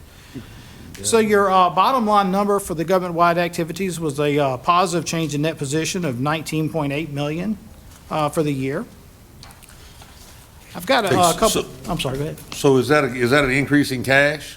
No. So this is the full accrual. So this is just an increase in net position.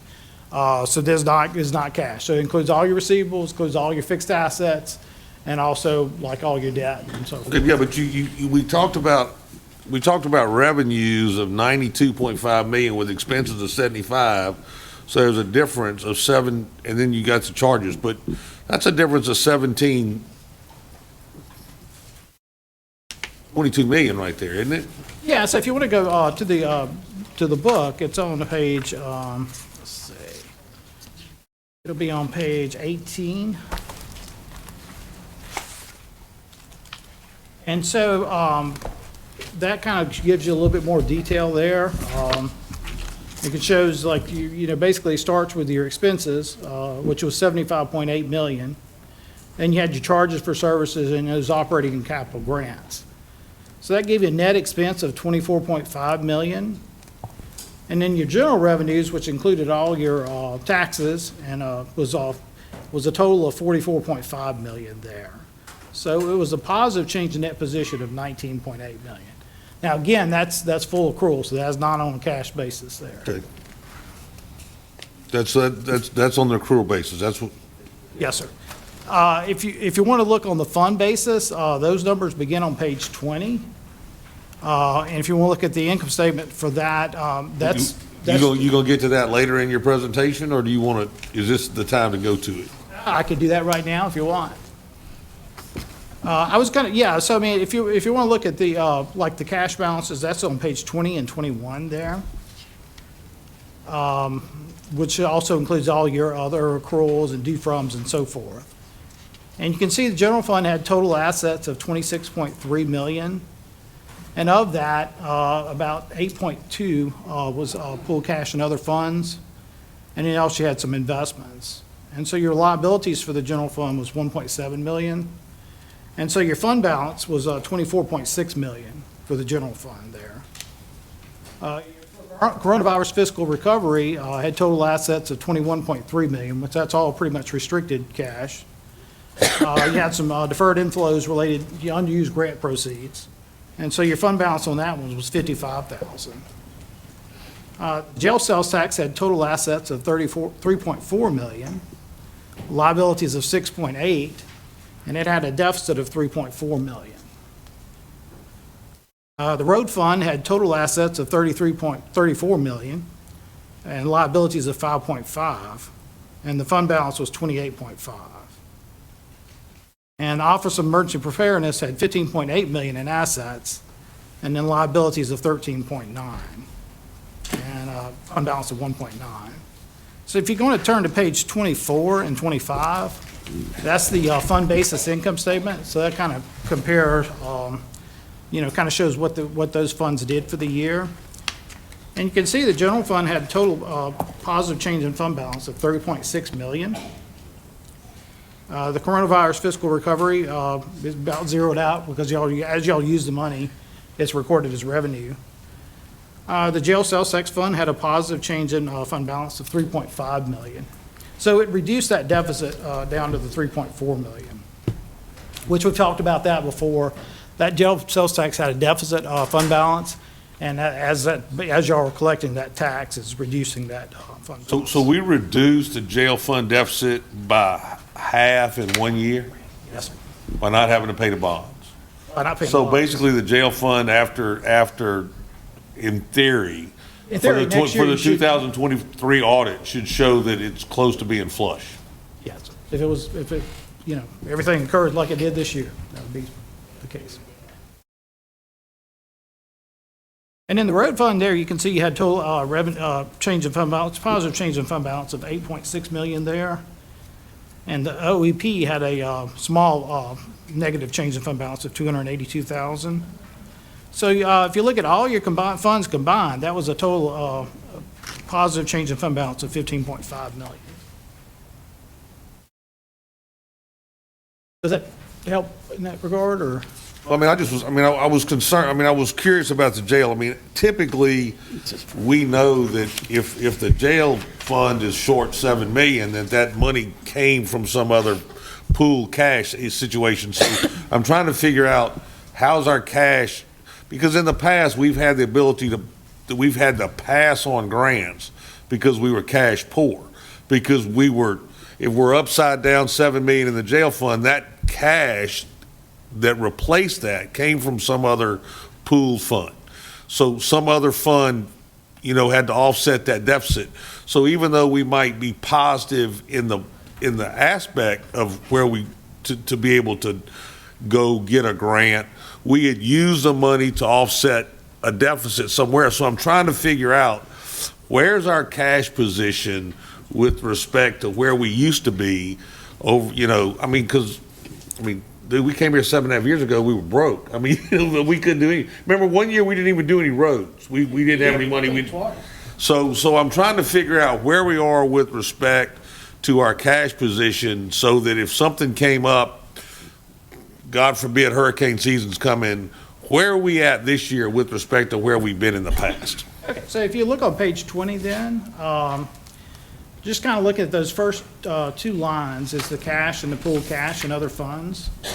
And you can see the general fund has cash of about 8.3 million there. Now, as you said, the general fund in the past advanced about 3.4 million, and that shows like in the equity section. Right. But that is the cash position for the general fund right now. And the jail sales tax, you know, which it had pretty much a it had a pool cash and other funds in the past, whereas now it does have a pool cash of 2.1 million there in the jail. And then the road fund has like the 22.6 million in cash. And then all your non-major funds are about 5.65 million. So in essence, if we had an emergency and we had to pay match, we're in a better position now than we've been in the past. That's for sure, yes. Okay. As it relates to, like, the road fund? Just in general. In the past, some of our money was tied up in replacing shortfalls in other funds. I got it. We should be in better position. Yes, and then that's just, I mean, that's just something that's going to improve over time, since that bond's being paid off. But that, I really, you would think in another year that it should get to a point where it pretty much satisfy that deficit.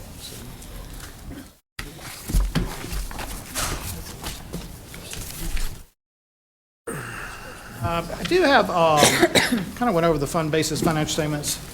In addition to the audit, we also do statewide agreed upon procedures, which are prescribed by the legislative auditor. It covers 14 different control and compliance areas, best practices that the legislative auditor has identified. And so we perform that in addition to the audit.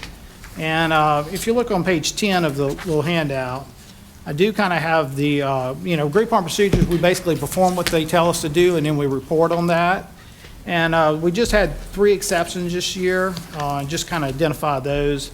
The written policies and procedures, we noted there were some additions that need to be made to the payroll policy and also to the information technology policy regarding testing of backups.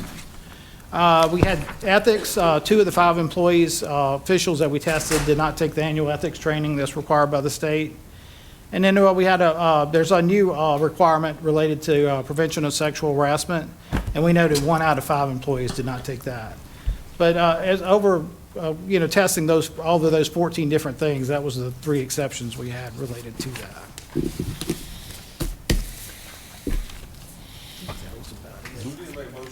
The audit is presented? We just good? No motion necessary. Are you done? Yes, sir. Oh, thank you so much for the report. Thank you, appreciate it. Mr. Murray, next item will be to adopt the minutes of the July 13th regular meeting. So made. Motion by Mr. Absolutely. That item is pulled. Item 9, Parish President's Report. The Grants Department resolution authorizing the Parish President to approve a change order number 7 with the Sharkey Mechanical Services. Make that motion. Mr. Harrell. All right, I just want to say, since Mr. Rex is not here tonight, I'd like to go ahead and give all the employees of the parish 55% raise. Is that, y'all good with that? Not an issue, you gotta redo the approval process.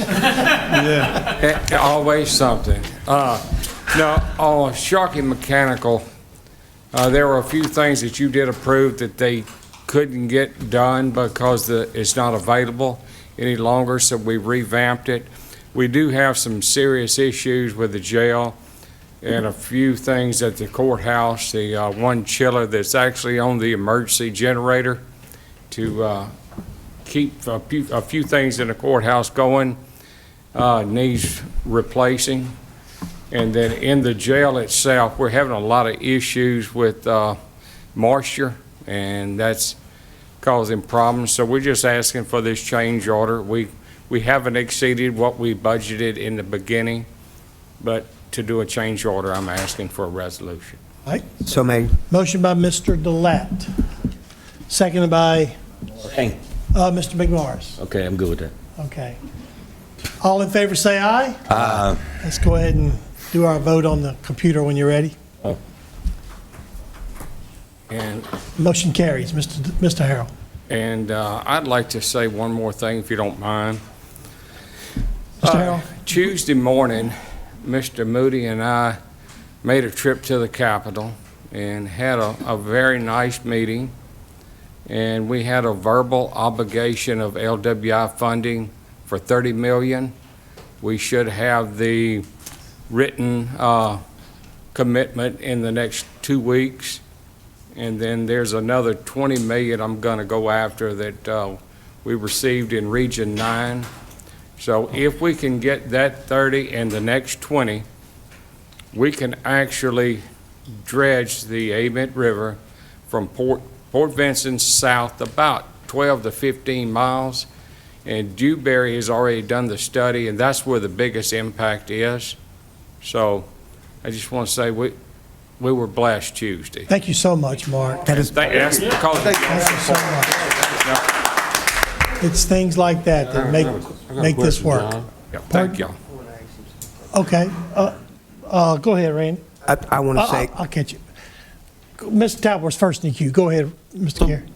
A month or so ago, we were talking about litigating, over the thing, and there was some comment made about us not having a study. Did you get a study done in a month for us to get this money? No, sir. Okay, And so- I did ask for your support. Parish president supported me coming to you, and y'all did support possible litigation. I don't think it's going to come to that. I think Congress is looking into it. I think there'll be a congressional hearing and a congressional audit on LWI in general. But I'm going to say it's not what we wanted, nowhere near what we needed, but we can get a lot of the project done. So, again, thank y'all for the support. I think that's what helped us get along, and I thank Mr. Moody for going with me. Mr. Delat. I want to go on record and saying that's one of the most worthwhile projects Livingston Parish can ever have, is the dredging from there, starting from the bottom. That is real stuff. That's not just the mouths, that's real stuff. I agree, and it's going to be, please don't think this is going to happen this year. It's not going to happen. We're 2 years out getting permits. I mean, and speaking of permits, we still haven't received the permit from the Corps of Engineers to do the clearing and snagging on Ament River, Petty Ament, Old River, Blind River. We hope to have it soon. The U.S. Fish and Wildlife did say they didn't think there was going to be an impact to the inflated hill splitter mussel. So that's moving us forward. Mr. Ard. Go and give us an update on that Lodge Stafford Bridge.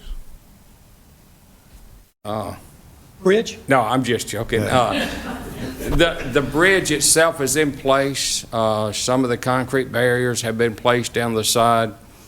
They're bringing in limestone now, crushed limestone, and packing it. We hope and pray within 2 weeks that will be opened up. We were having an issue with Charter Communication, not thinking their line was on a pole and was too low. They've accepted it is their line. They're going to raise it up 4 feet Monday. By Thursday or Friday, AT&T will elevate theirs. So within 2 weeks, we should be good. The road will be open, and it will support 96 or 97 tons, so the school system can use it this year. Mr. McMorris, you had a question? Yeah, so Mark, I was out on Blind River this past weekend. So they started to work at Blind River. They are setting up. They setting up. They're over on Dutch Bayou now, and they're going to work into the mouth of it, and then we're going to jump to the Ament River. So just make all the public aware, between these buoys or big 12-inch piece of pipe that runs across, there is lighting now, correct? Yes, everything is above the Coast Guard regulations. So I just want all the public to be aware of everything that's happening on Blind River side. So companies having difficulty with voters. So I have asked the sheriff's office and wildlife and fisheries to start patrolling that area. So you might see them out there a little more often. I was probably one of them this weekend. And I told them anybody over 200 pounds, let them go. But thank you so much for All right. all the care on Thank you. Is that it? All right. Thank y'all so much. Thank you, Mark. You want to do it now? I'd like to make an announcement, if we can, being we said a few little things. The state is doing a study also on 444 and 42 on the for roundabout there, so. Good deal. Next item, 11, Livingston Parish Zoning Commission. This is a Verizon Tower request for a waiver. Mr. Girlinghouse, I think it's in your district, correct? Yes, you speak. Evening, Laura Carlisle on behalf of the applicant. I'm sorry? Laura Carlisle on behalf of the applicant. Okay, thank you. Did this make it to the Planning Commission for the, It did. The Planning Commission denied, or recommended denial of approval. Obviously, the ultimate decision lies with you all as the council, and I can address why, respectfully, we believe that the Planning Commission lacked a valid basis to deny. I'm happy to go into as much depth as you want. I am mindful that you've got a pretty big agenda left for you tonight. But the proposed tower is going to be located, it would be located up off Duff Road in District 7. It's a 120-foot monopole tower. You've probably seen them around. It's not a large, kind of obtrusive guide tower that you might see like coming up 55. There's a monopole, you say? It's a monopole. Looks like a big flagpole, kind of with equipment at the top. It would be, this one would be intended to house equipment for Verizon, with the ability to house equipment for one other carrier if it wanted to locate. The reason for the tower is you've got, as I'm sure District 7 is probably aware, currently right now, this is a coverage map of this area. And so what you see is red is generally associated with indoor coverage, no drop calls. Yellow is coverage in your car. Green, you've got some coverage outdoors, but you definitely got some gaps in coverage. So here is, and you can see, understandably, that the coverage centers are centered around existing towers. Verizon is on all of these towers. The way wireless works is they talk to each other, so you can't, you've got to build a network. This is what you would get with the proposed tower. So you get some pretty significant infill and improvement on the coverage and both the capacity and the area. As I understand from sitting here tonight, from talking to some people, y'all have had significant growth and development in the area. So without some improvement in your infrastructure, the issues that you're having with coverage and capacity in that area are going to continue to get worse unless you address them. So that's the reason for the TAL. That's where it's proposed to go. In terms of the location, Verizon did. The engineers did make an effort to locate or site the tower on property that would not require it to come ask for a waiver. It was not able to do that for all kinds of reasons. I know you've got wetlands out there, you've got property owners that maybe don't want to give a lease. This is the property we've got. So we would be asking for approval of the application with a waiver of your adjacent property setbacks to the north and the south. I'm happy to address more questions. The Planning Commission a couple weeks ago did recommend denial, and I'd reached out to Mr. Moody in advance of the meeting about our concerns about why they did so. As I understand from the comments, I was there. The Planning Commission was under the impression that in order to grant a waiver, adjacent property owners, those adjacent property owners would have to give a written signed approval that would then be recorded in the record, and it would restrict building a no-build and impose a no-build restriction on those adjacent property owners. Respectfully, we've looked at your ordinance. There is no such requirement that I'm aware of, and I've never really seen a requirement that would require giving a waiver to one property to impose a restriction on adjacent property owner. That's not really how it works. In terms of concerns about the fall, this tower, though it would be 120 feet, it is engineered with a fall radius that in the unlikely event of a collapse, it would bend like a straw. So it's going to collapse in on itself. Its design fall radius is less than 115 feet, so it would be entirely contained within the parent parcel, posing no risk to any adjacent property owners. But with that, I'll answer any questions. Let's see, I think Mr. Talbot may have one. I got one question. If it broke at the bottom, is it gonna hit a residence or structure if it falls? No. So as I understand, you've got two setback waivers, you've got two setback requirements in your ordinance. One is from actual structures, one is from the adjacent property line. The waiver that we're requesting is from the line, not from structures. Mr. Garlinghouse? Yeah, that's fair. What you said about it collapsing down, that's what saves this right here, because if the resident can give a waiver, but they can't give a waiver on someone else who's at their house if it falls. And I don't know how we could, justify that. But you're saying that the tower will collapse On its own property. on its own property, and Correct. if no, it'd be to the property line. So I'm good with that. But I will say this: I live over there. I have Verizon, and I don't have any problems. So I'm glad we're having another tower, though. Make a motion? I'll make the motion. I'll second. Motion by Mr. Garlinghouse, second by Mr. Talbot. I have a question. Discussion, Ms. Sanford. Is there a chance that it wouldn't collapse on itself and it could collapse on a neighbor? And answer that first. According to the engineers, I mean, I'm sure nobody's going to attest to 0 or 100%, but this tower is designed, as all towers are now, to collapse in on itself. So the science says that it will collapse on itself. The science says that, but has it happened?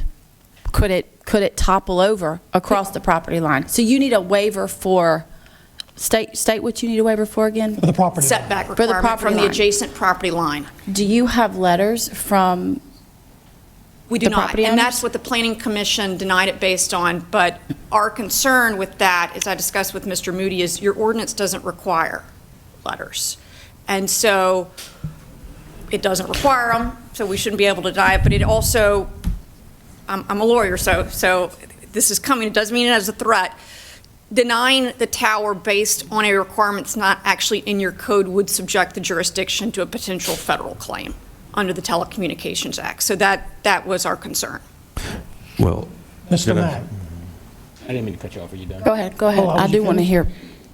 I was just going to say, earlier you spoke about the letter of no objection or the waiver from the adjacent property owners, and you said that they didn't want to sign it because it was communicated to them. At least that's what I'm trying to comprehend, that you said that they wouldn't be able to build a residential structure on their property anymore if they signed the waiver. Did you say that? Because my thought is that they would still be able to build a structure on the property. They just wouldn't be able to build it within, I guess, the actual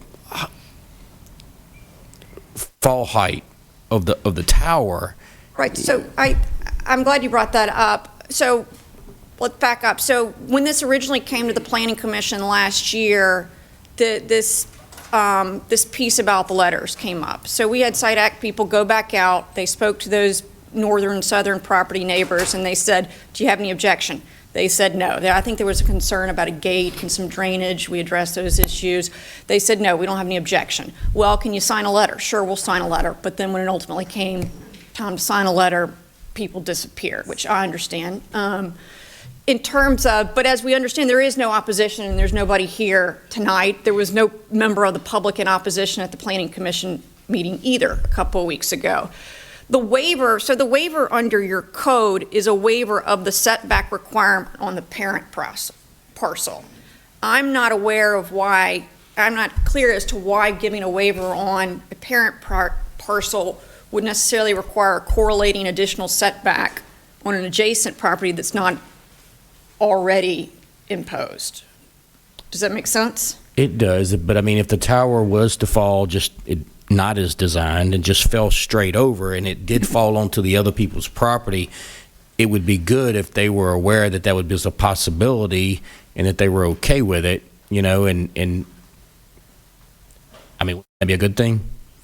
That'd be a good thing. I can't argue with that. I mean, we did speak to the property owners, and I know that there is some discussion about amending your ordinance on this point to maybe require some of these things that the Planning Commission wanted to require of this application, but we're a little bit. I mean, I'm sure if it was, I mean, how far would it fall on the adjacent property? Just maybe 10 feet or something? I mean, I'm sure that if they would probably be okay with it as long as they were continued Well, let's or say allowed if to this is build 120 structures. feet, if it falls like this, Directly, right? yeah. It would be 2 feet onto the northern property line and about 5 feet onto the southern property line. Yeah. And that's if by design it fails, which is Right. not going to. That's just if the engineer was wrong. Yeah. So we had a motion and a second. Is there any more discussion? Just want to be clear about what y'all are doing. The waiver, Granting the waiver on the setback. granting the waiver on the property line setback. But I do So- think so we it- need to adjust the. Just for belts and suspenders, it would be to approve the application with the 2 waivers. With 2 waivers? The waiver of it's 1 waiver, but it's 2 setbacks on 2 property lines, the north and the south. All right. Any more discussion? I do think we need to look at this ordinance though and update it, because I'm sure the ordinance, when it was originally written, was for your standard run-of-the-mill everyday tower that doesn't collapse. Right. You know, so, yeah. All right. All in favor say aye. Any opposed? Go ahead and vote on your iPads when you're ready, and we'll get a tally vote on that. Thank you so much, and that vote passed 9-0. Thank you. Let's see. Give me just a second, y'all. Item 12 is adoption of an LP ordinance setting the millage rates. That we had that public hearing earlier before the meeting. Miss Sandy, would you read that by title?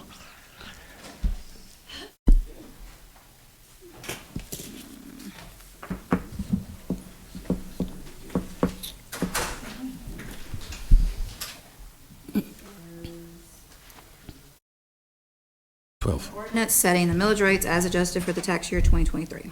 That's it? Is there a motion Motion. by Mr. Girlinghouse to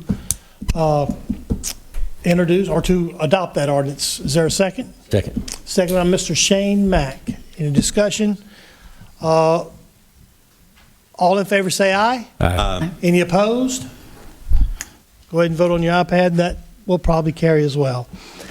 Let's take item 13 with the moratorium. We're going to pull that down just a little bit. We're going to skip it, but we will come back to the moratorium. Come on, guys. We got other things we got to go through. So I know you want to go home. I want to go home. No, this is the order. I'm changing the order. Okay? Pardon?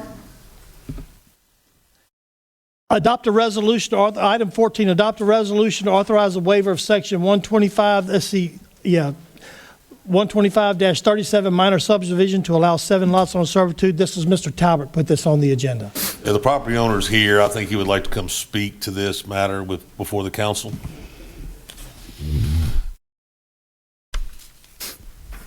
Y'all all got the map in front of y'all. Do y'all all have the map? Yeah. 14.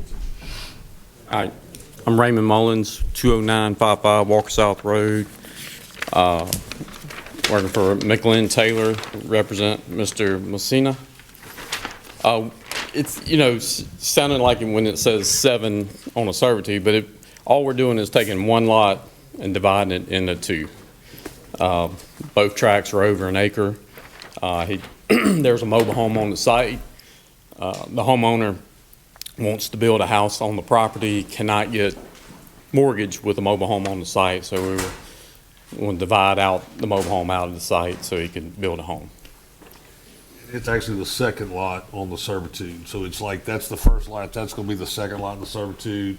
And it forks off in Chandler Bluff, and it is before the curve in Chandler Bluff where it gets super narrow. So it's right off 1019. So I'd like to make a motion for approval. Motion by Mr. Talbot, second by Mr. King. All in favor say yes. Yes. Any opposed? Thank you. That motion carried. All right. Item 15. Job, Raymond. Thank you, sir. Item 15, adopt a resolution to rezone the property. Is that when you keep it or pull it? Yes, yeah, I got that. Adopt rezone located at 20458 Louisiana Highway 22. I want to make a motion that would change the zoning from unclassified to R2. I'll second it. Motion by Mr. Delat, second by Mr. Talbert. Ms. Sandifer. We're changing zoning. That's what the motion is. Yes, that's what the motion is. Can we change zoning? I thought we had to go through the public Well, official journal. we've been doing it all along. I don't think it's the right way. And Mr. Belavaso says we should stop trying to do anything about zoning until we get the plan in place. But you've What been do doing you these all say? along, so. What do you advise? Well, I've advised you not to entertain any of these, but since you've done it for everybody else, I don't think it hurts. Can I, John? Mr. Talbot. I don't know. Go ahead. I don't understand the answer, Mr. Moody. Well, we all know a lot more about what it takes to change zoning now. But back last year, you put in a provision that will allow, by resolution, you to change the zoning until the end of this year. Mr. Belavaso tells us that's just not the way to do it. We can't change it that way. It's an invalid change. And he's also told us our zoning ordinance that's been in place is not valid, not enforceable, that we ought to replace it. So, and he suggested that we stop and suspend any efforts to adjust or change zoning. So that's my recommendation as well. But like I say, it doesn't hurt anything. You've done all these others. So ultimately, we've got to take our medicine and get it done right. That seems clear as mud to me. Okay. With all due respect, Mr. Delat, I'm going to have to abstain. I'm with you, but I do have to abstain from this. Yeah, that's okay. Okay, look, if we can't help these people, this is an unclassified piece of property. Yeah. So right now, they can't do anything with it. They can't get a permit, they can't do anything. We currently have a zoning ordinance in place. Now, if we want to repeal the zoning ordinance and kill all the maps, then we don't have to do anything. But and planning doesn't have the manpower to follow state law as it's written. That's why we agreed originally to do it the way we were going to do it. So until we give the budget to planning to hire the people to handle the process. Sam has called and said, "Look, guys, I don't have the people to send out notices and do all the different things I need to do." So look, I'm not saying that it's perfect. I'm just saying if we don't want to keep doing these things, then repeal the zoning ordinance. Otherwise, this is the only way we can get it done at this current point in time. And it's not fair for the person that's zoned unclassified. They can't do anything with their property. So that's just my reasoning behind why until we get a better alternative, this is all we can do. I just feel like that's kind of what got us into some of the predicaments that we're in now, and it's not clear, and I don't understand. Well, then let's repeal the zoning, because ultimately, right now, we have a zoning ordinance in place. This person's property. Mr. Talbert, I'm not going to take your advice. I don't think that you're a legal expert. I'm not a legal expert. I hear you on this. I have to abstain. I'm not trying to be difficult, but the only way to start doing this the right way is to do it the right way. Call for a vote, Mr. Chairman. All right, let's see, we had a motion. I'm seconded. I'm canceling By this. Randy Delat. Did you want to say something, Shane? No. All right, and Mr. Talbot, to go ahead and change the zoning on this item for 14. Let's go ahead and call for the vote, Miss Sandy. Mr. Mack? Yeah. Mr. Talbert? Yes. Mr. King? Yes. Mr. Girlinghouse? Yes. Mr. Wascom? Yes. Mr. Ard? Yes. Ms. Sandifer? Abstain. Mr. Delat? Yes. Mr. McMorris? Abstain. All right, item, that was, let's see, that was 15. Item 16, it's the same thing. So That's this, duplication. all right, I'll second Randy's motion. well, No, it's the that same was, one. That's the same piece of property. they got doubled up on the Oh, agenda. okay, I'm sorry. All right, listen, I need y'all's help on this particular one. Item 17 is set speed limit request, the posting of children in I'll play make that signs motion. on Huntington. That was kind of quick, but I won't even explain it. Thank y'all for the motion. That's to allow for child in play and speed limits on Huntington. Motion by Mr. On Huntington? Oh, we're not changing the speed limits, just to put signs. It really didn't even have to come to the council.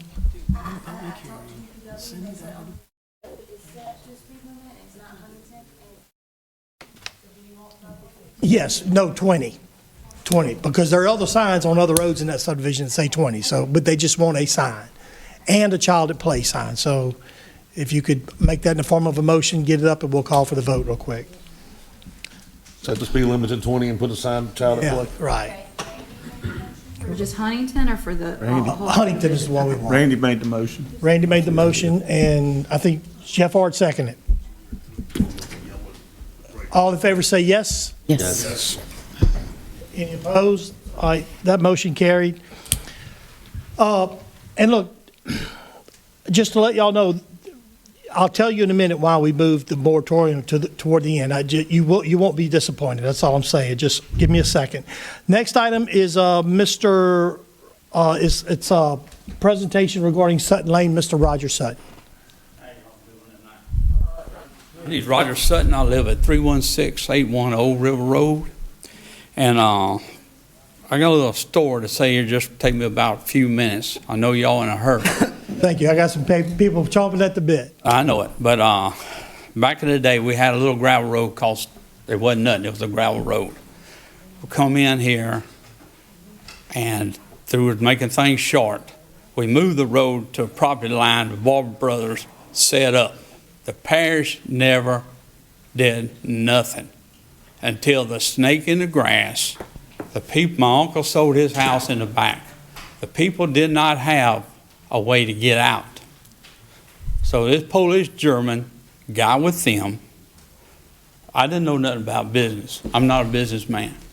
Got with them and come in there, had it fixed up to where they could come in there, and had just say set up the road, the parish.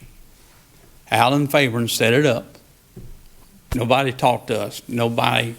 You will not find a piece of paper we signed. And they come in there and they asphalt the road and went across our property to this man's house. He's got a right of way now. The man that did this and another man that's working right now for the parish told him to not to asphalt this road.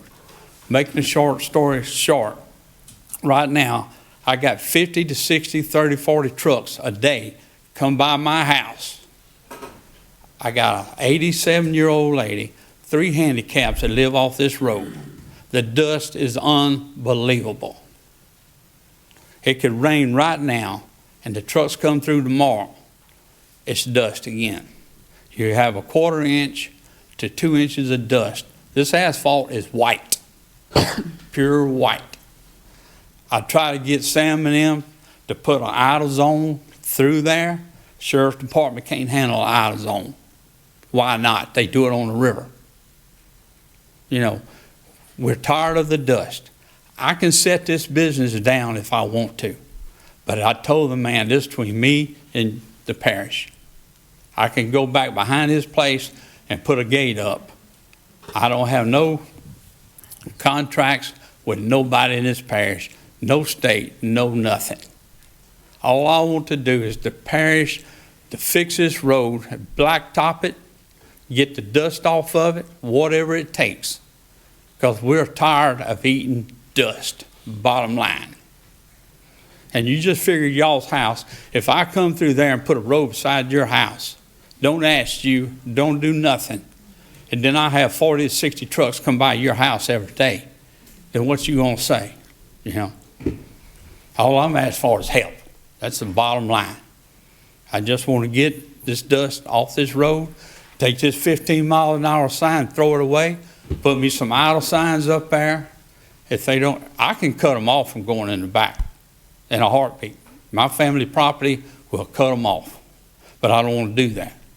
Man's got a business, he got a right to make a living, but we don't have the right to suffer from the dust, bottom line. And I know none of y'all would do the same thing if they would do it at your house too.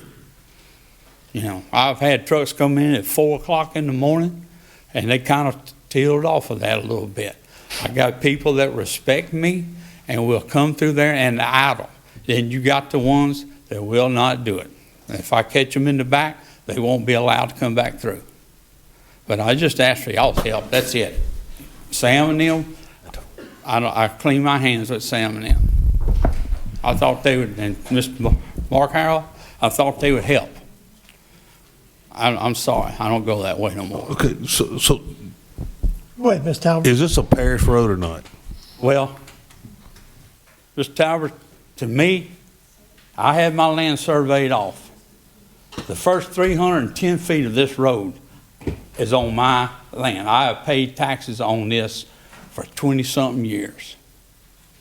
And the other part of it is my aunt's place and my sister's place and my brother's.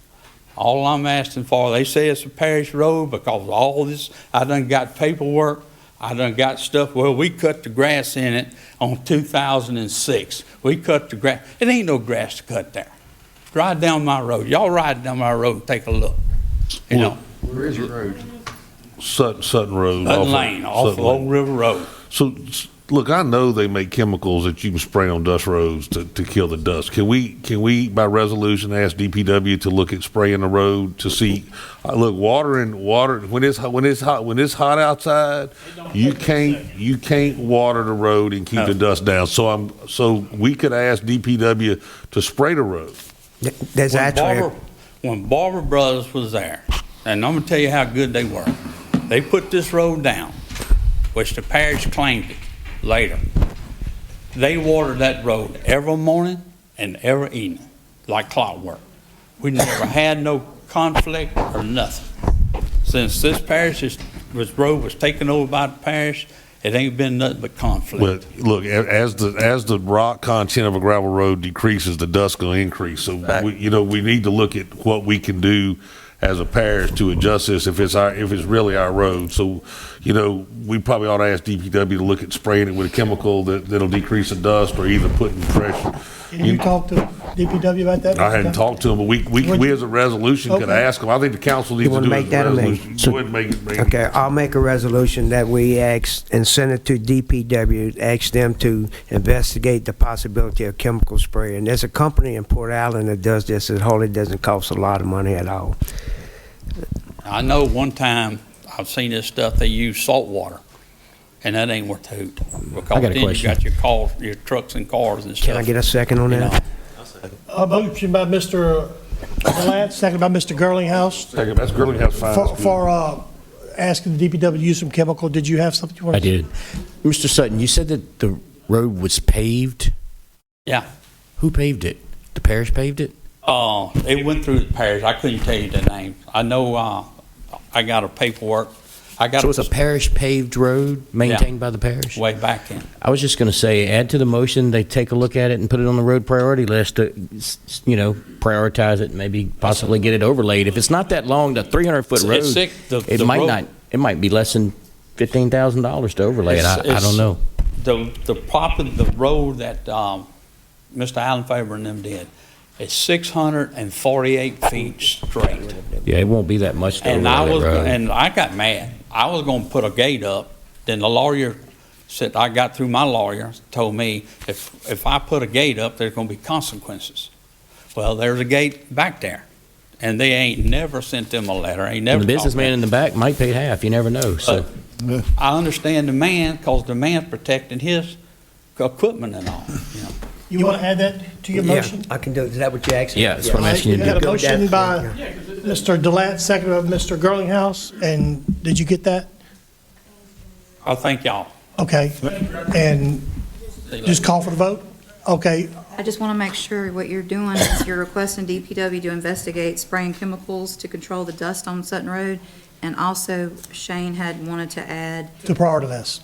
okay, and even though that's not on the agenda, it's okay to Yeah, do that's it? fine. Look, I think, Randy, we ought to expand it from spraying chemicals to whatever dust control measures might need to be. If it's required. And Whatever's required. it might be that putting regrind on it will be the solution. It might be spraying chemicals Let on it. them Let them make the evaluation on what needs to be done, but investigate all dust control measures on the road. Do me one favor, let me know. I will. Thank you, Mr. Roger. All right, Mr. Mack? Yes. Mr. Halpert? Yes. Mr. King? Yes. Mr. Girlinghouse? Yes. Mr. Wascom? Yes. Mr. Ard? Yes. Mrs. Sandifer? Yes. Mr. Delat? Yes. Mr. McMorris? I think he said yes. Yes, I'm sorry, yes. Item 18 is adopt a resolution to subdivide property located 25209 Live Oak Street in, this is Ms. Sandifer's district. And this is double posted on the agenda. Yeah, so this will take care of as 18 and 24. 26. They just want to subdivide. They meet all of the requirements to subdivide. They're taking 1.84 acres down into an acre and two other lots, roughly a half acre each. And so they need the waiver to subdivide in a named subdivision. They meet all the requirements of everything else. So Motion by Ms. Sandifer. Motion. Ms. Sandifer, is it 2 lots or 3 lots? It's 3, a total of 3. Is there a second? Can y'all push the button, or can you? Or? Oh, you don't have a button, okay, all right. Mr. Talbert, second. All right, all in favor say yes? Yes. Any opposed? That motion carried. Item 19, adopt a resolution to authorize a waiver of subdivided named subdivision Cloverleaf. This is in Mr. Talbert's district. Yeah, we're basically, they've asked to cut 1 point, I forget, I'm trying to remember the size. Anyway, the both, it's like 1.8 acres, they're cutting it into 2 lots. And it's a named subdivision, so I just need a waiver for them. Second. Motion by Mr. Talbert, second by Mr. Delat. Any discussion? All right, all in favor say yes. Yes. Any opposed? All right, that motion, Shane.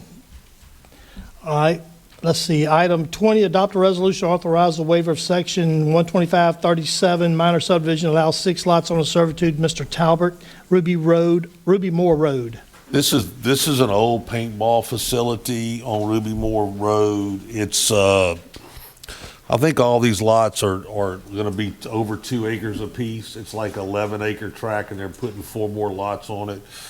So if it was 5, it wouldn't need a waiver because of the size of the lots, but because it's a 6 lot, it needs a waiver. I'd like to recommend that I'd like to make a motion to grant a waiver.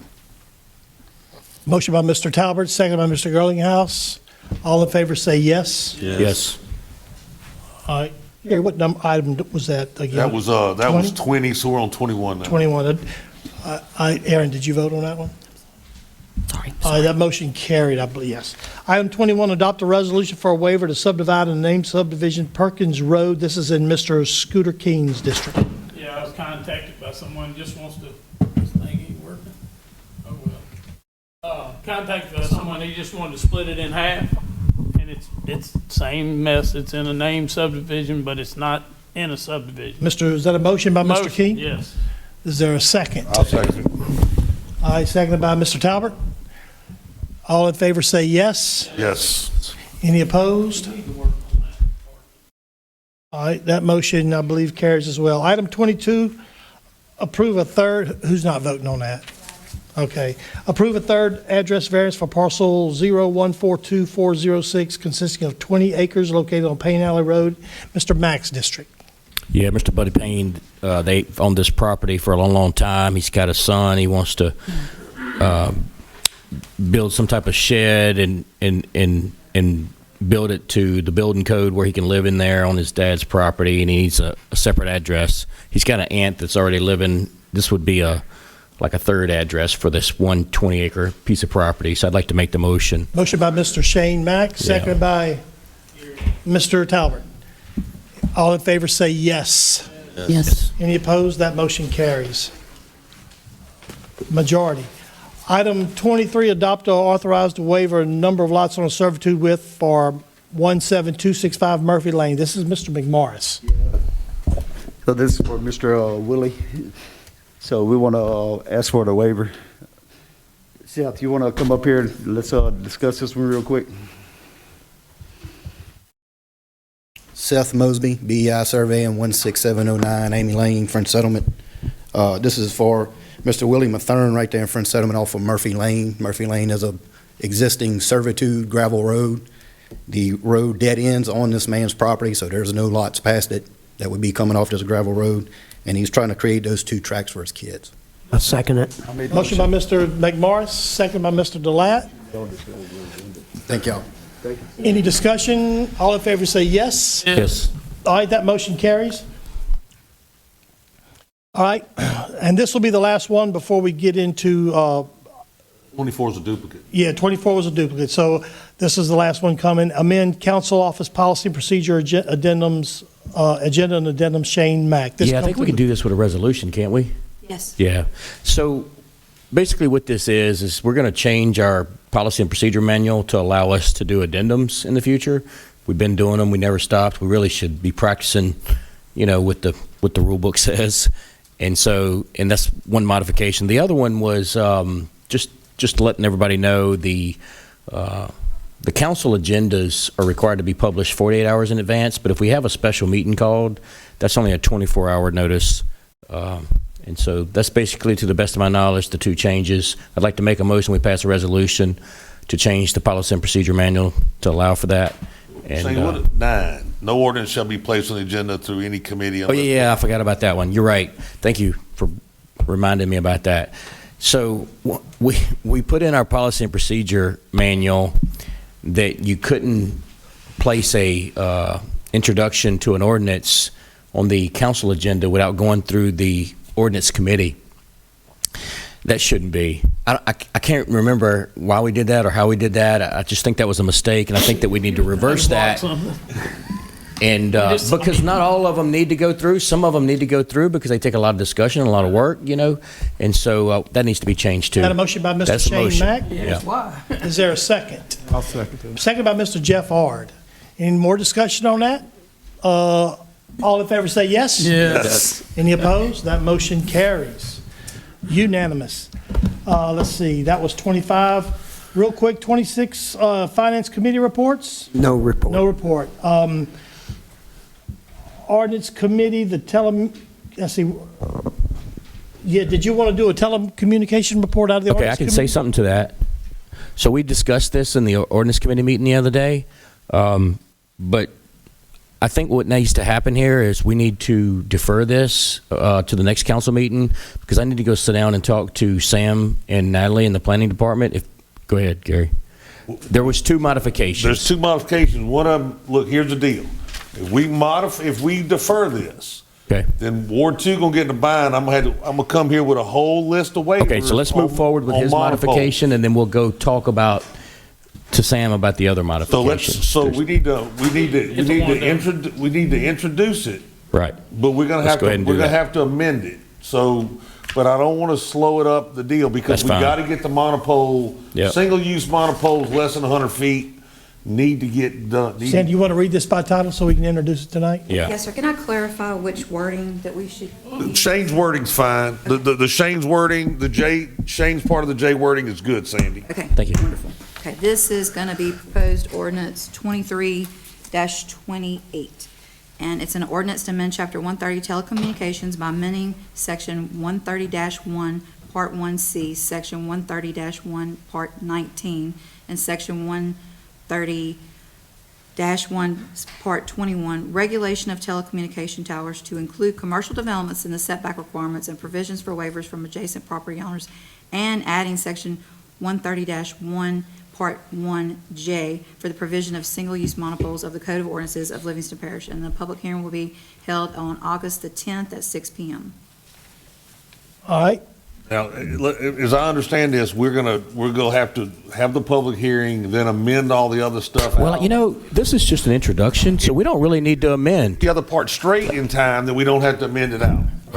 I think we just do two introductions. No? Would it be more simpler to not have to amend and just introduce your changes? Well, we just introduced weeks it from now. as Yeah. this ordinance. This is the only written ordinance we got, so we got to introduce it like this. And We'll amend you've it. got your issues We'll amend it. resolved by next meeting. The word's going to change a little, but we'll amend it. so that's how the motion, you second his motion? Yeah.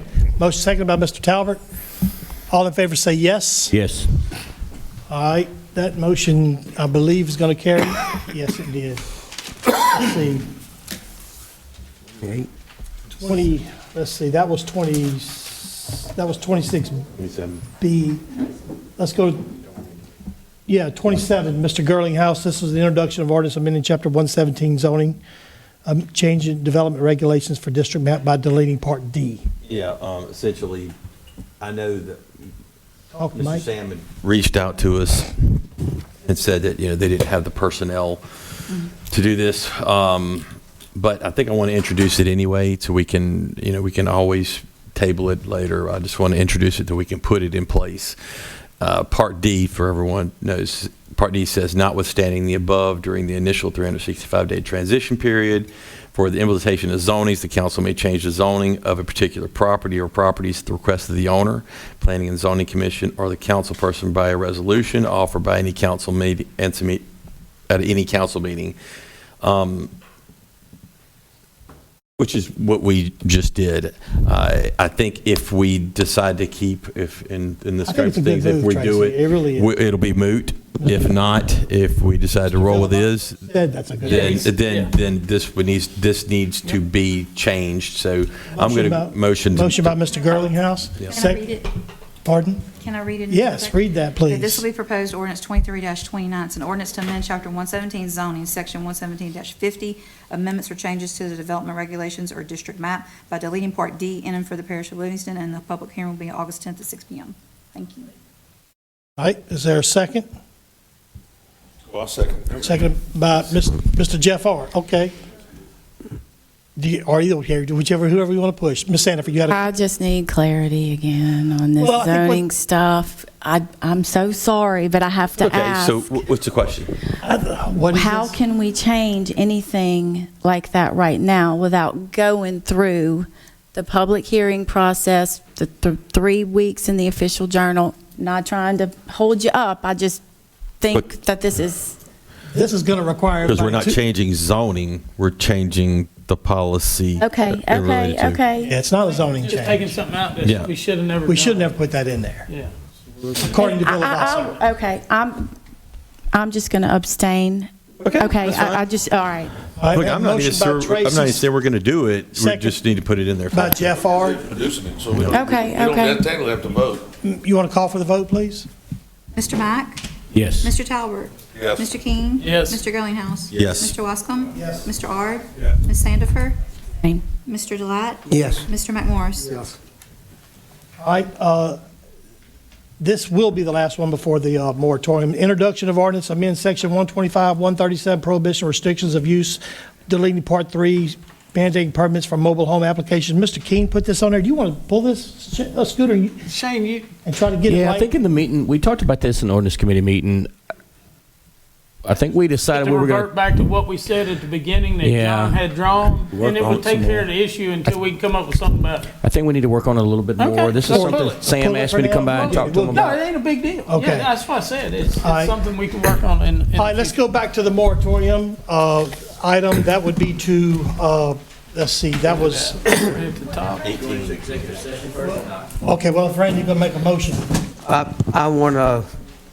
I'm asking the chair for a question of privilege, and what this means, guys, is I'm asking that we take the moratorium item and put it underneath the executive session. We come back in after the executive session and then deal with that item. It has something to do with the way I need to look at some things. And what I need for a question of privilege, I need a second to lower this down, to table it until after the moratorium, to after the executive session. I'll second it for you, Jerry. Mr. Delat makes a motion to move the moratorium till, discussion till after the executive session, and Mr. Talbert seconded it. Takes a majority. Pardon? Would you call the roll, please? Mr. Mack? Mr. Talbert? Yes. Mr. King? Yes. Mr. Girlinghouse? Yes. Mr. Wascom? Yes. Mr. Ard? Yes. Ms. Sandifer? Yes. Mr. Delat? Yes. Mr. McMorris? Oh, absent. All right, so the next item would be, I guess, Make a motion to go into executive motion session. by Mr. I do Ard, have a question about executive session. seconded by Mr. Randy Delat. Do you have a question about? I do. I have questions about it. Why are we going into executive session? Mr. Moody put this on. Mr. Moody. Discuss a potential settlement of the Ascension Properties case. We just got the settlement today at 4:44 p.m. with 2 attachments with roughly 24, 25, 26 attachments, pages per attachment. how are we expected to go through that? Well, a good many of those were the exact same as the previous settlement agreement. They made one or two little pretty minor changes, and I'll be happy to explain those. With each time, we're told, though, this is the last time we're going to offer us, and now we're going back in there.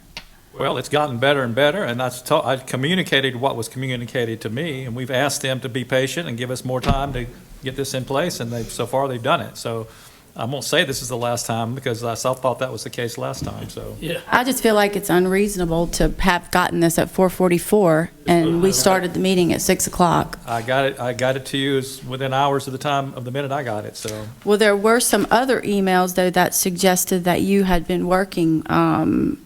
I knew it was coming, and we had some discussions, but I had nothing in writing to give to you. You had an email at 12:04 that said to you that the change you made was the change you requested. Let me know your thoughts. So you did have it, we just didn't know about it. Well, it was sent to me at 12:04, but I was in meetings until later.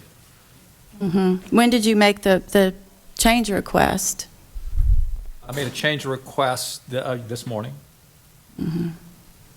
When did you find out about the settlement?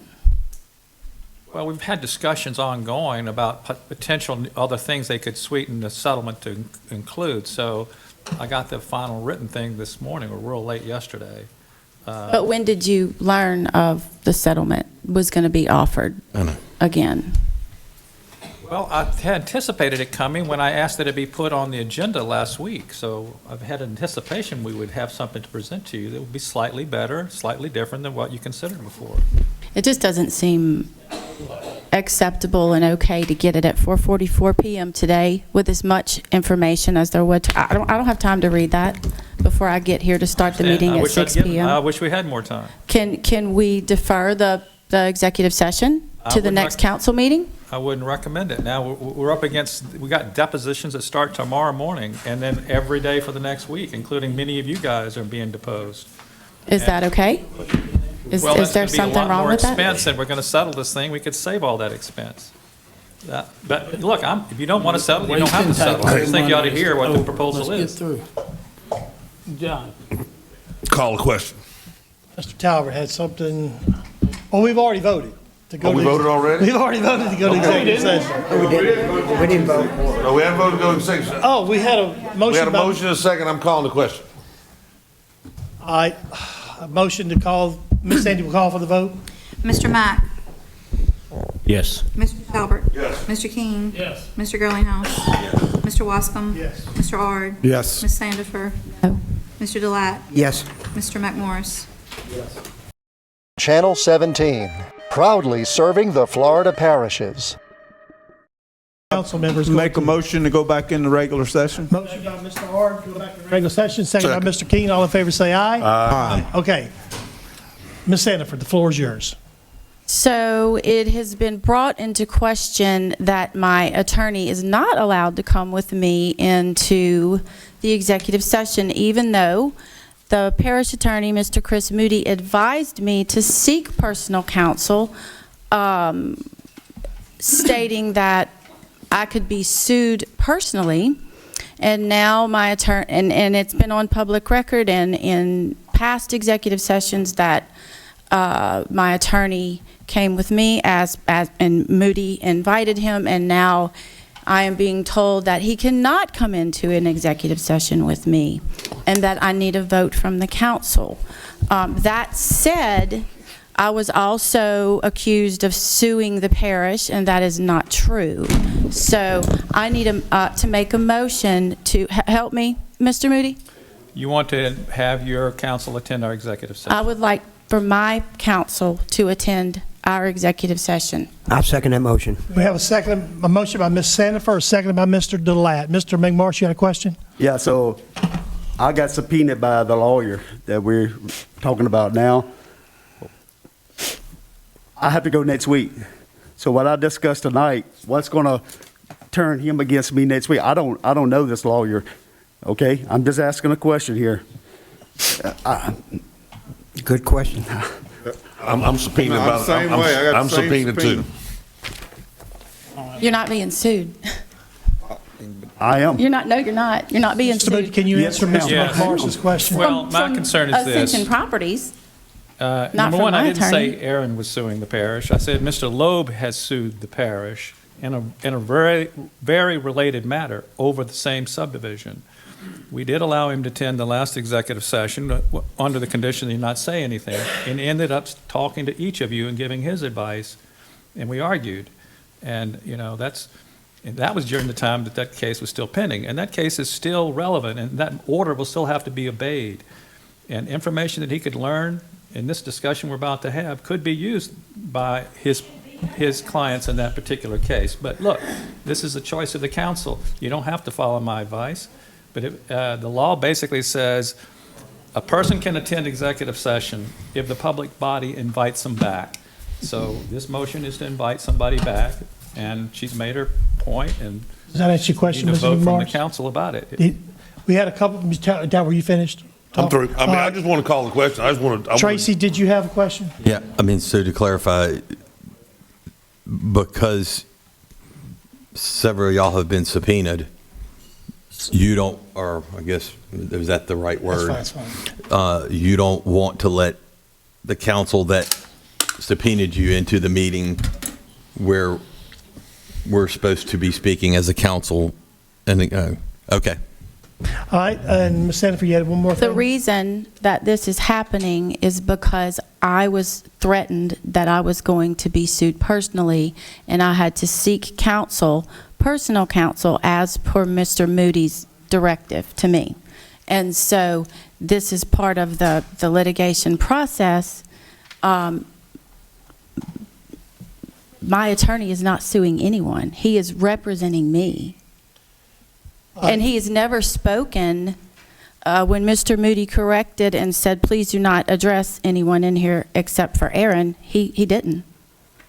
He did not. So who made the motion? I think you made the motion, Gary. No, Aaron made the motion and Randy seconded Randy to seconded. invite To him. invite Mr. So we're going to vote either yes to invite Okay. him or no not to Ms. invite him. Sandy. I got a question. Oh, Shane had a quick question.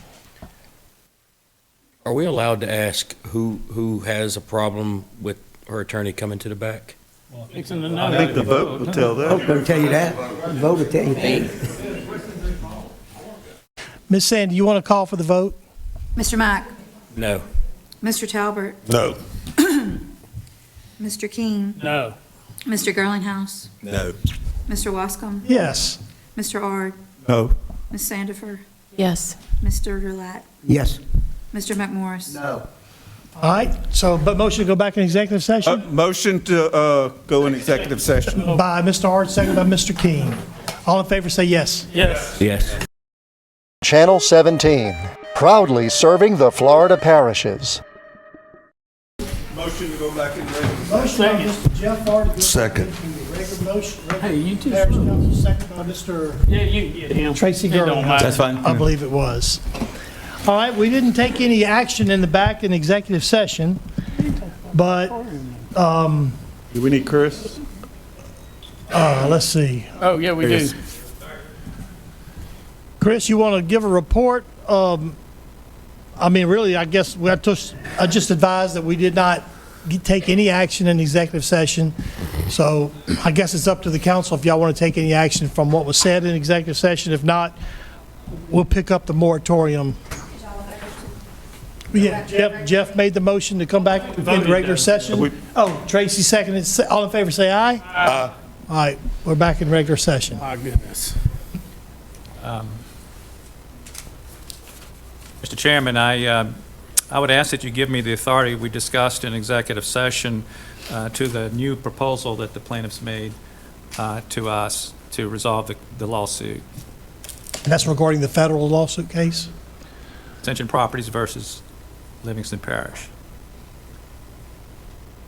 I'll make that motion. All right, there was a motion by Mr. Talbert to authorize, Give Mr. Moody the authority to. I have a substitute motion. all right, we have a substitute, well, let's see if we Defer. get a second for his first. Oh, second, motion by Mr. Talbert to authorize Mr. Moody to settle and a second by Mr. King, and then a substitute motion by I have a Ms. Sandy. substitute motion to defer until August 10th based on the fact that we did not get any word of what the settlement was until 4:44 p.m. It's got more than 50 documents to read in it, and motion to defer. I second.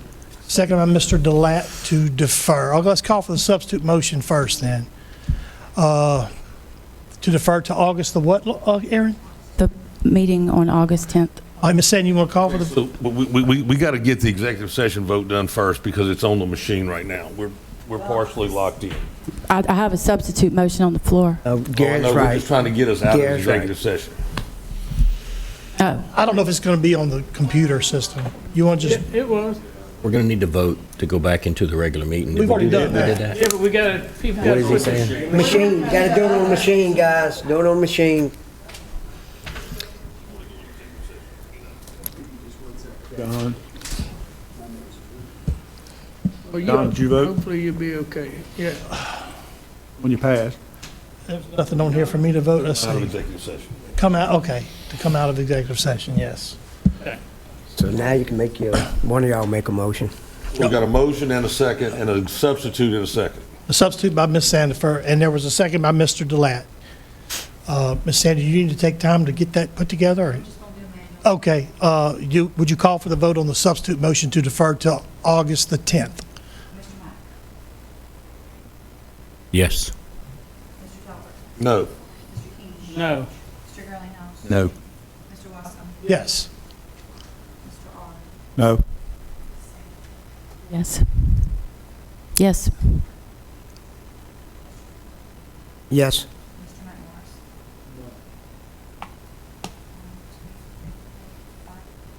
5 noes. So then we'll revert back to Mr. Talbert's motion to authorize Chris Moody to resolve the, to enter into the settlement. So you want to call for the vote for Mr. Talbert? Yes. This is Gary's motion? Gary's motion. No. Yes. Yes. Yes. No. Yes. No. No. Let's see it.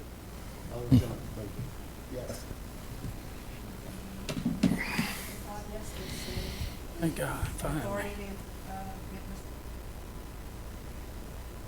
Or That doesn't mean that it's resolved. That I was means just- that you're gonna, I was going to speak. oh, Can I I'm speak? sorry. Okay, I didn't see it on there. Shane, you had something to say? Well, it ain't. Yeah, so just want to say that there are further action. This is not over tonight. There are further actions that have to be carried out in order for them to drop the lawsuit. So we can still talk. That's all Okay, I'm let's gonna say. go ahead and pick up the next item on the agenda, Shane. It's back to item number 13. This is an adoption of LP ordinance for 12-month moratorium. Ms. Sandy, you want to read that by title?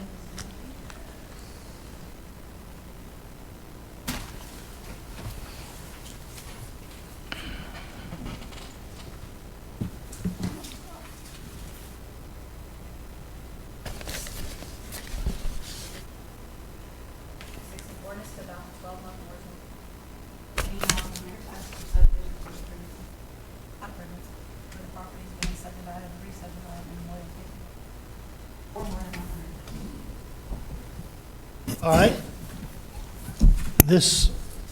We had a public hearing earlier today. I got a question. All right. So since we have technically had the public hearing already, I know we had told people we were going to talk about it again. Since we've already technically had the public hearing, would a motion be in order to table this item, send it back to send it back to ordinance committee and address some of the issues that we have with respect to no multifamily in here, with respect to the fact that those resubmittals should be part of this deal? With that, I wouldn't mind entertaining that, had you been the one bringing it, but Mr. Mack has been pushing for this. Okay, So I want to defer to Mr. Mack on this, because he's the one that has fought to bring this moratorium this far, and I want to, No, I'd like to vote on it tonight, please. Is that a motion to adopt the moratorium? It's a motion to adopt it, yes. Second by Mr. Gerald McMorris. Now, we're going to need to amend it.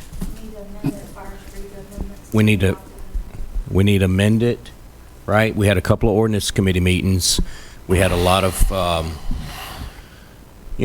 lot of developers and real estate agents in those ordinance committee meetings. We had, residents of Livingston Parish in those. It was two long ordinance meetings, and so we tried to work with everybody. I want to say that we did think long and hard about the business owners of Livingston Parish and those that are outside of Livingston Parish that do business inside Livingston Parish when it comes to constructing houses when we wrote this moratorium. If you read the moratorium carefully with the amendments, you'll fully understand that this is about submittals, future submittals of subdivisions over 50 lots. You'll also know that it is very, very clear that this has nothing to do with building permits, okay? It does not deny any building permits in any way, shape, or form, okay? So subdivisions that do not have to come back for submittal or, new subdivisions would apply, but those that have already been approved, to the best of my knowledge, and don't have to come back for submittal, they're not affected under this moratorium, right? And I think Mr. Scooter was talking about earlier, they've got close to 14,000 individual lots within some subdivisions planned, already approved in the river. For Livingston Parish. So there's quite a few houses that are going to be built, over the next couple, 2 or 3 years, that may or may not be affected by this moratorium, okay? It does not include commercial development in any way, shape, or form. So if you want to buy a piece of property and open up a business, this moratorium does not affect you in any way, shape, or form, right? To me, this moratorium puts a little bit of a pause on submittals, these gigantic subdivisions, which,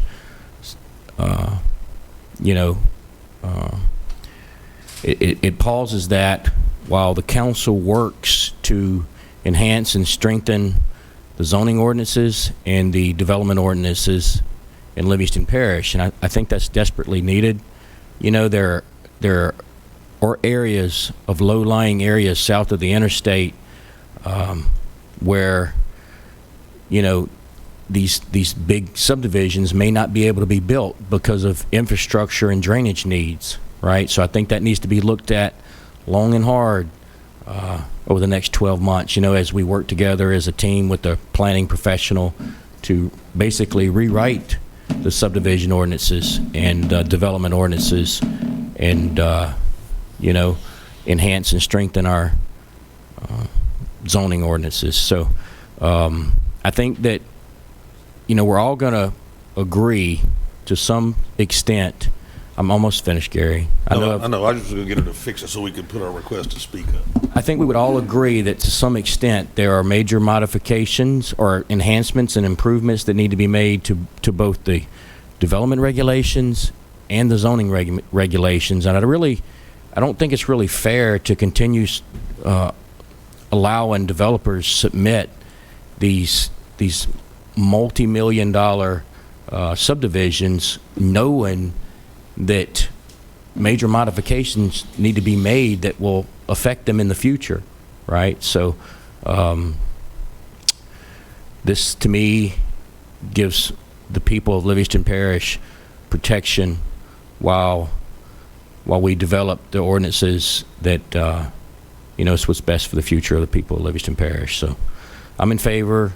I need to amend this. I'd like to read those amendments. If anybody else wants to talk before I do that, I'm perfectly good with that. And I just want everybody to know that this is nothing personal here. I respect everybody's opinion. There's pros and cons to this. I just believe that this is what's best, and I think that we need to go ahead and take action immediately to get this in place. So Anybody else? Want to read the amendments that you want to make? I can. Does somebody else want to talk first? Let's talk about some other issues we got before we get into the amendments, because it's going, once we get into the amendments, we need to move forward.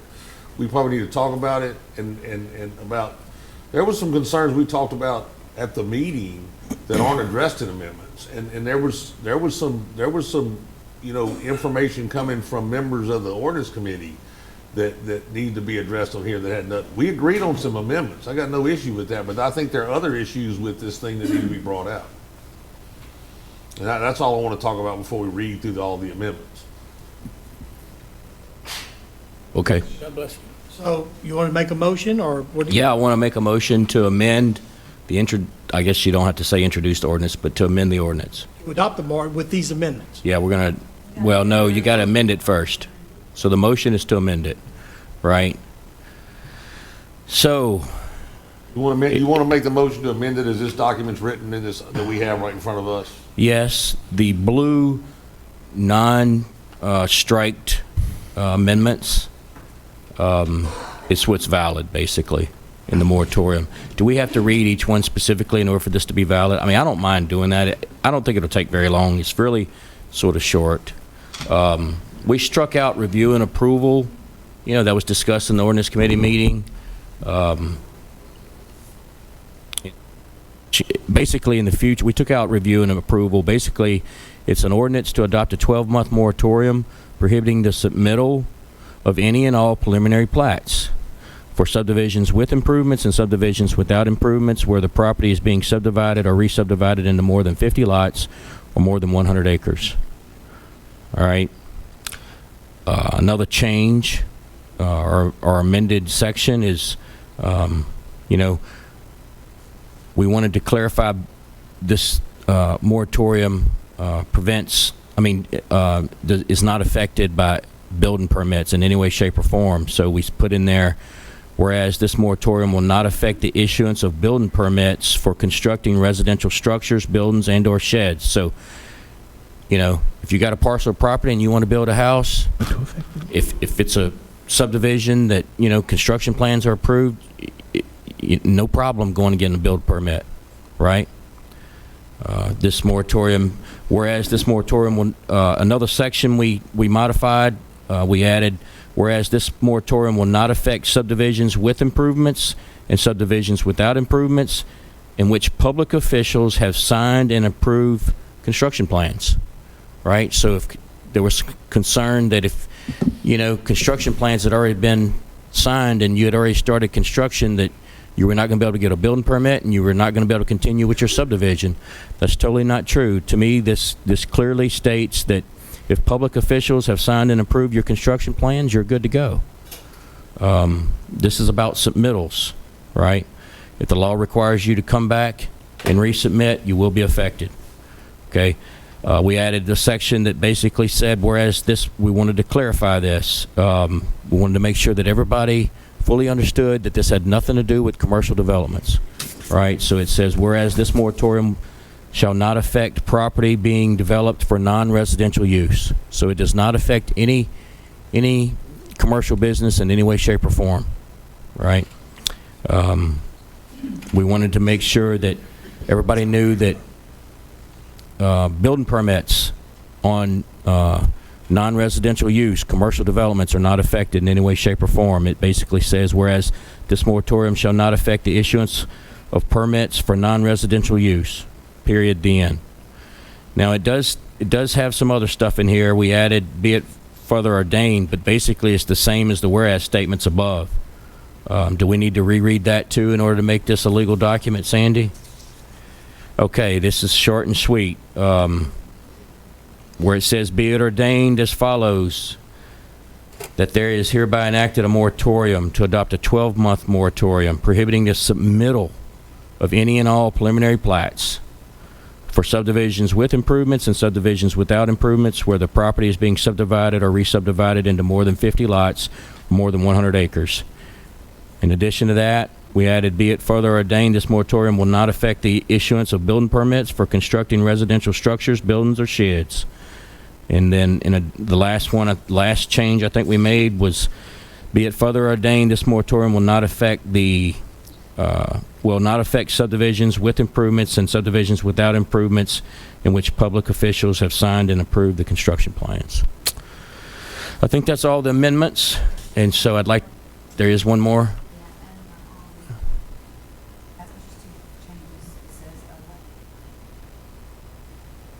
Oh.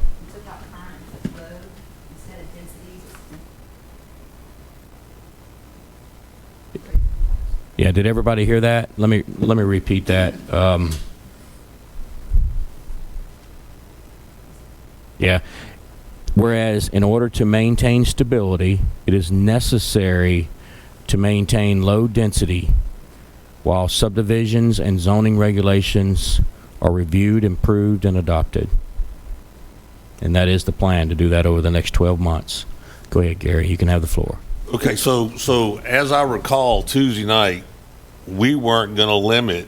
We were going to limit this to submittals, and if a developer had made a submittal, as a developer, if he had made a submittal and gone through the process, we weren't going to stop his construction plans from being signed.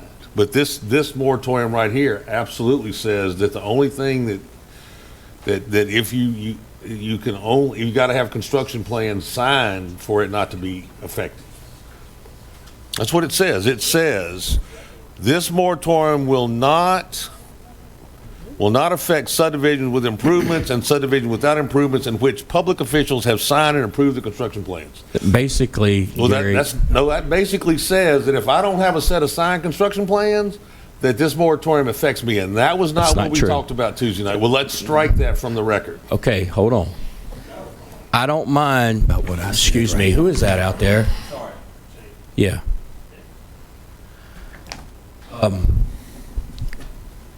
We can get Mr. Moody's legal opinion, and I don't mind striking it. But that was placed in there so you could specifically and clearly understand that if construction plans had already been signed and approved, that you weren't affected. I'm going to tell you this. Now, this is the cold, hard truth, the way this is written, okay? This is about submittals, okay?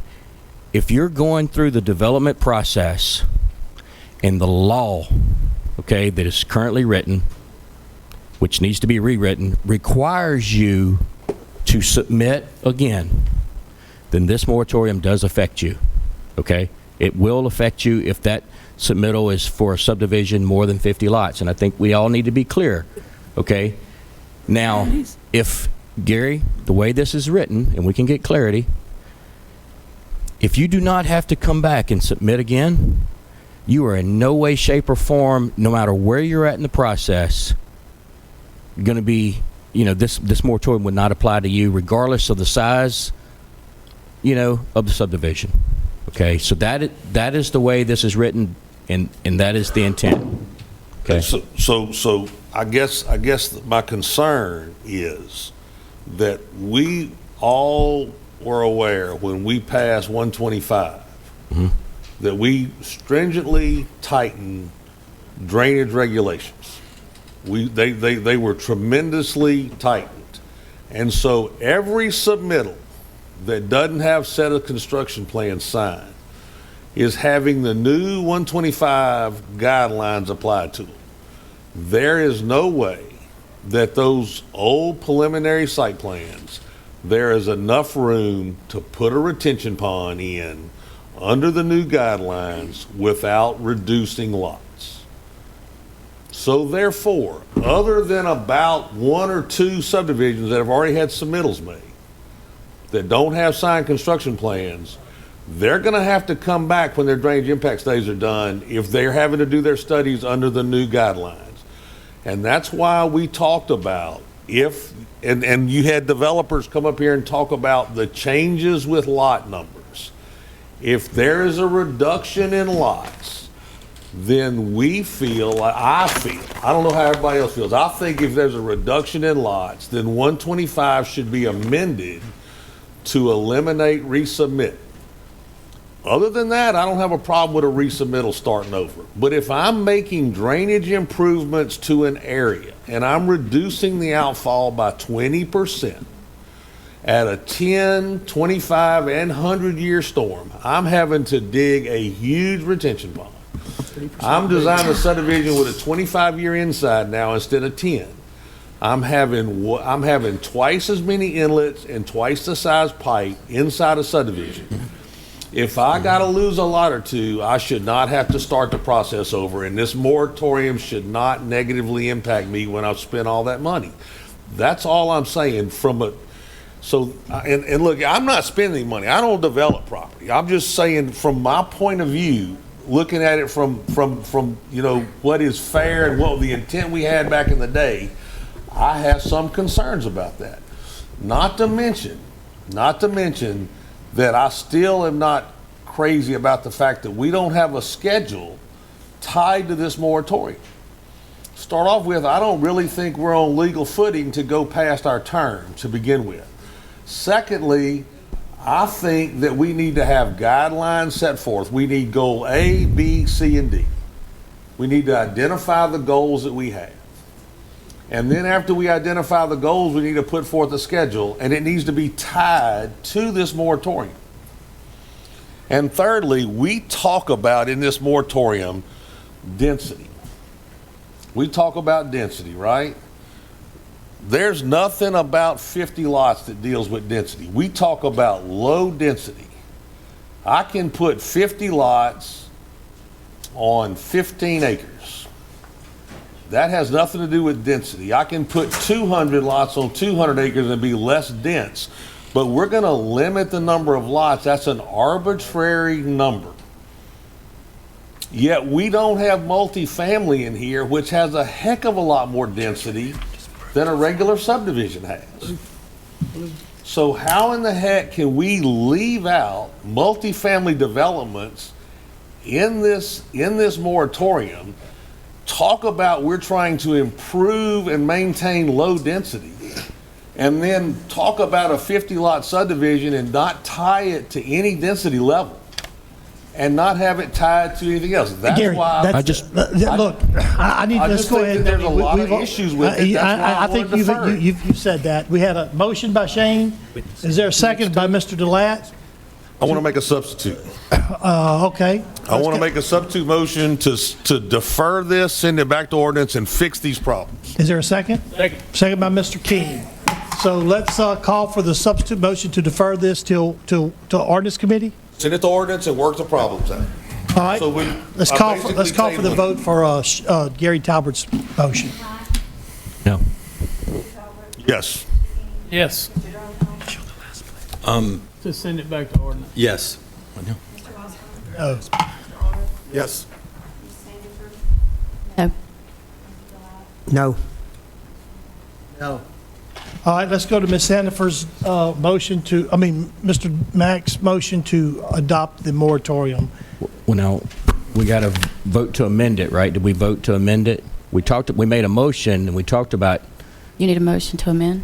I made a motion to amend. We need a second, and then we got to vote to amend. Second by Ms. Sandifer. I want to make a substitute motion to amend. Same one you made earlier? No.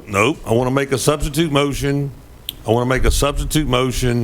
To strike out subdivisions with improvements and subdivisions without improvements in which public officials have signed and approved construction plans. I think that needs to come out. And I want to add multifamily developments, that multifamily developments are part of the moratorium. You okay with that, Shane? I'm totally okay with that. And I want to change. Now, I will say this. Let me just say this. I was trying to keep this one simple in case it needed to be lifted, okay? But I guess you can vote to change it in the future. If we were going to do multifamily, we were going to come back with a separate moratorium. But if you want to add it to here, I'm totally okay with it. And if you want to strike out clarifying about the construction plans, I'm totally good with that. The only reason I added it was so that people that had construction plans approved could be guaranteed that they wouldn't have to come back. Well, so I'm good with that too. The only thing this affecting is submittals. That's true. So motion by Mr. Talbert? Restate your... Yeah. Okay, so the motion is to strike signed and approved construction plans. That's not a requirement. As long as you have a preliminary site plan that's been approved, this moratorium doesn't affect you. Now, if you have to resubmit, it does. Got to resubmit, it does under the current guidelines. That's If right. we modify 125 that doesn't require resubmittal, then it won't affect you. That's right. Okay. Secondly, multifamily's got to go in here. That's cool with me. I'm going to tell you what, I'm not crazy about the 50 lots and 100 because I think they're arbitrary, but I don't think there's the votes to make it 0 and 0 and make it commercial, so I'm going to make just those two amendments. Is there a second to Mr. Talbert's substitute motion? I'll second it. Second by Mr. Mack. Yeah. Yes, we're getting ready to open public We have a input on- motion and a second, so now would be time for discussion. Did you want to say something, Ms. Sarah?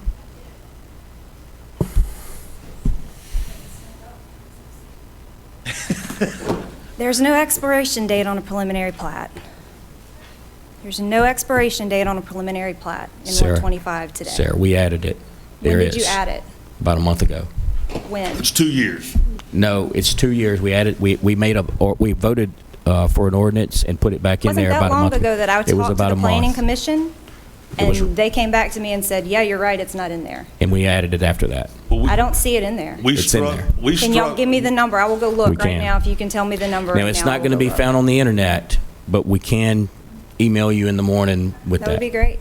It would be really great if we had something to refer to I for know. what our current laws actually are without driving Miss Sandy crazy. Sandy, when's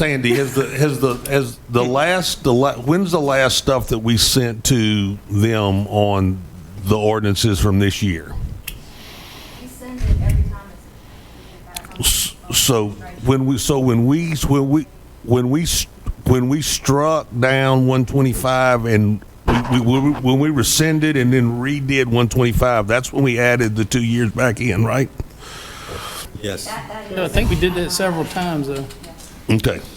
Yeah. Yeah, I mean, I'll go look if y'all tell me where it is. Second comment is, when is the next Planning and Zoning Commission meeting?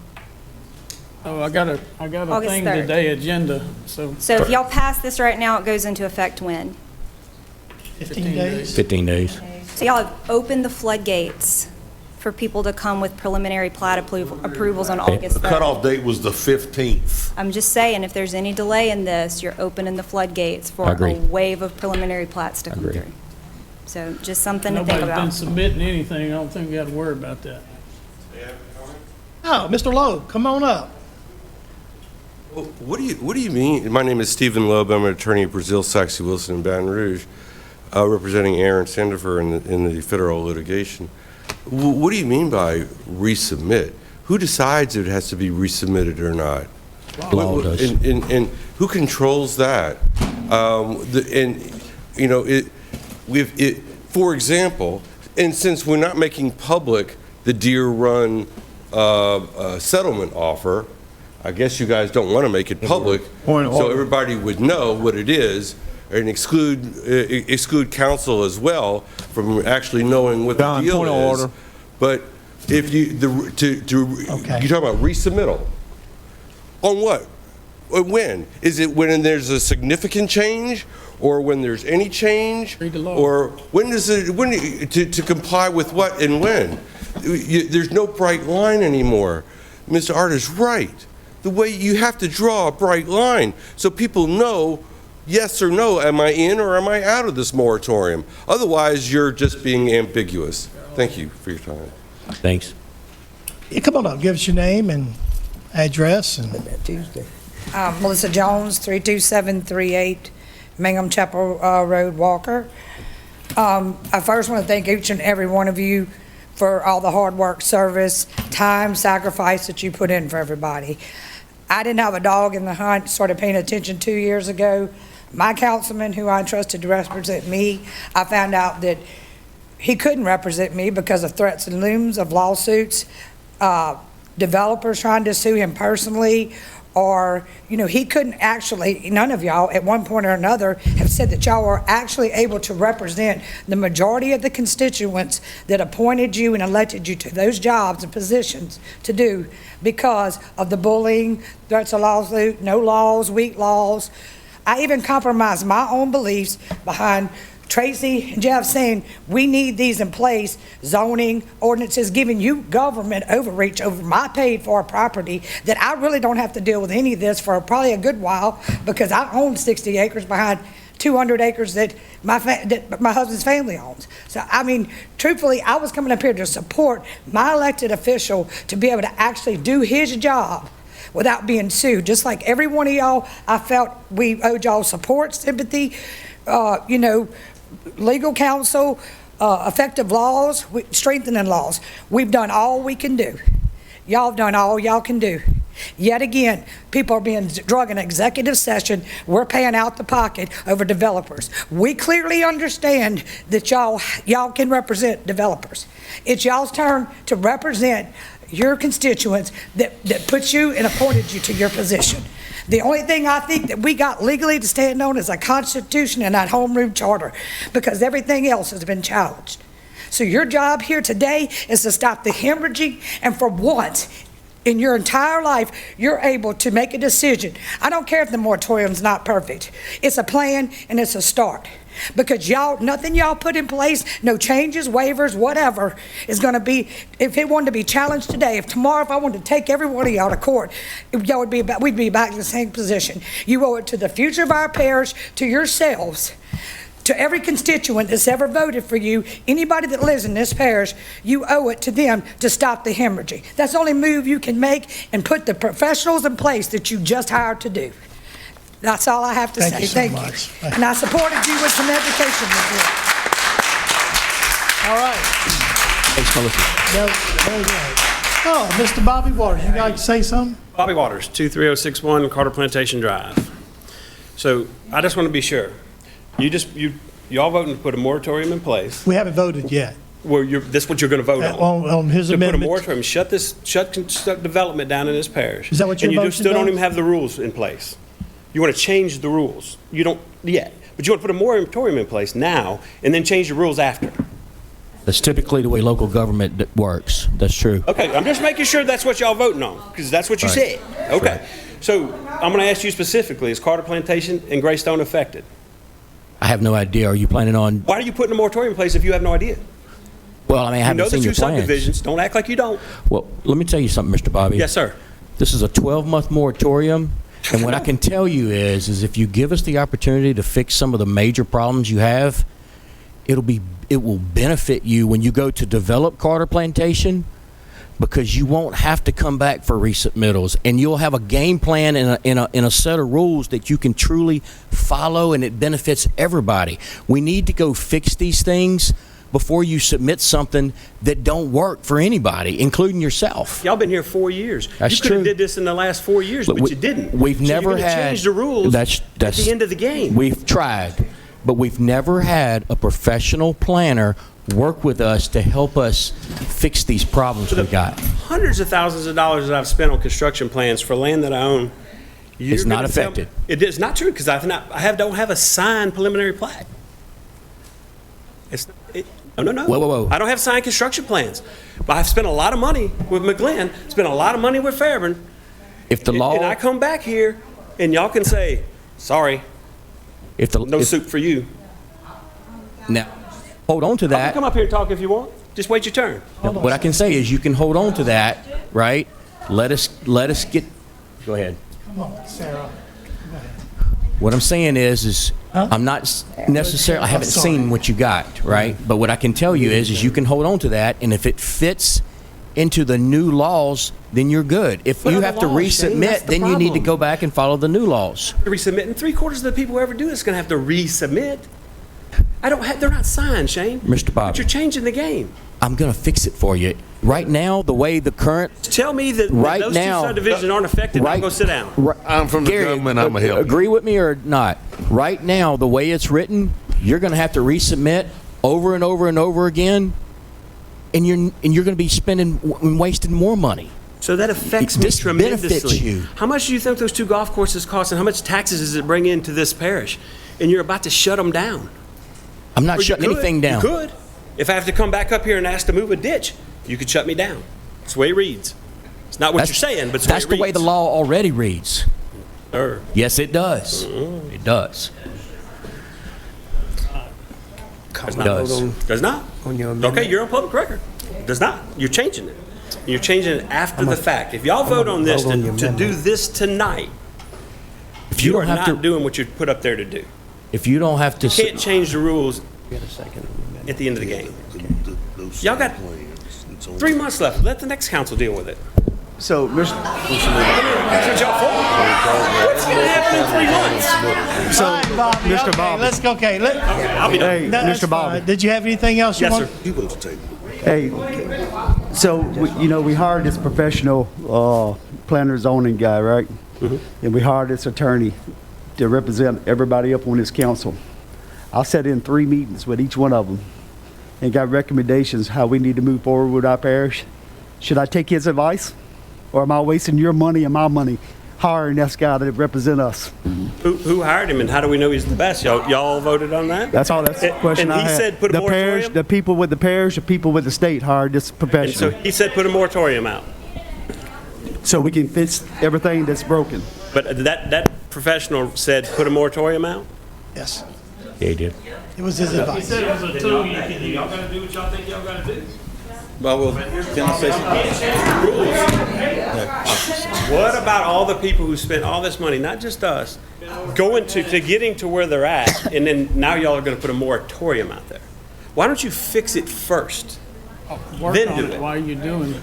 Let the professional finish, let him do his job, you hired him, let him give you all his recommendations and say, here they are, this is a finished product. Now all the developers, now they know the rules they're playing by. You're changing the rules in the middle of the game. It's not fair. You're not doing what you were put up there to do. That's just my opinion. Thank you, Mr. Waters. All right, let's see. Tracy Girlinghouse had a comment, I believe, and then we'll. No, I just wanted to say, look, we hired a professional to help us with the zoning. We also hired an attorney. And in my mind, in my experience, they're giving us conflicting marching orders on what we should and shouldn't do. The attorney says that, hey, if you're zoned, you're good. Well, the professional says, he's leaning more like, yeah, you can do that, but it would be better to scrap it all and start over. This is just what, I'm just letting you know what's being said. Yep. I can tell you, like, my district is zoned. My district is owned, and that coupled with the rules that we put in when we changed, was it 125? That's strong enough. I don't need a moratorium in my district. Amen. Plain and simple, I don't. Well, no, because everybody up here had a chance to zone their district, and some haven't. And I can't do their job for them. I cannot do their job for them. I know. Okay. To tell us, mine's ready to go Send it too. to planning, send it back. So, Okay, we have a substitute motion by Mr. Talbot with those exceptions. Steve, did you get all that? So We're gonna strike out and delete, whereas this moratorium will not affect subdivisions with improvement and public officials have signed and approved construction plans. We're adding multifamily development. right. They'll be excluded or included? Get further ordained too, Sandy, on that same thing with the sign deals. And Shane, you seconded that? Yeah. All right. So this is just on the amendment? Yes. Yeah, we're voting just on the amendment right now. Okay, let's call for Mr. Talbert's motion to change the amendments. Yes. Yes. Yes. Mr. Greenhouse? Yes. Mr. Westcott? Yes. Mr. Art? Yes. Ms. Sandifer? Yes. Yes. Mr. McMorris? Yes. All right, is there a motion to adopt it? Is that Yeah, I'd like to make that motion. motion to adopt that? Second. Second by Ms. Sandifer. Call for the vote. What, Mr. Yeah, go ahead. You got a minute? I mean, it's 10 o'clock. Who's counting? People are having fun in John Mangus, 13065 Catahoula Drive, Denham Springs, Louisiana. You guys are doing really well on television. I'm getting texts from people. And what one of my residents said, out of controlled growth is called a tumor. Adaptable growth is called living tissue. And that's what we're here for. And that's what I think people want. So That's thank what you. we're fixing to vote on. We got a motion by Mr. Mack, seconded by Ms. Sandifer, I believe it was. Yep. Call for the vote. Yes. No. No. Yes. No. Yes. Yes. Moratorium passed. All right. Let's see. There's a motion. The only thing we got left is a motion to adjourn. Motion. Motion by Mr. Girlinghouse, second by Mr. Hart. All in favor say aye. Aye. Motion carries.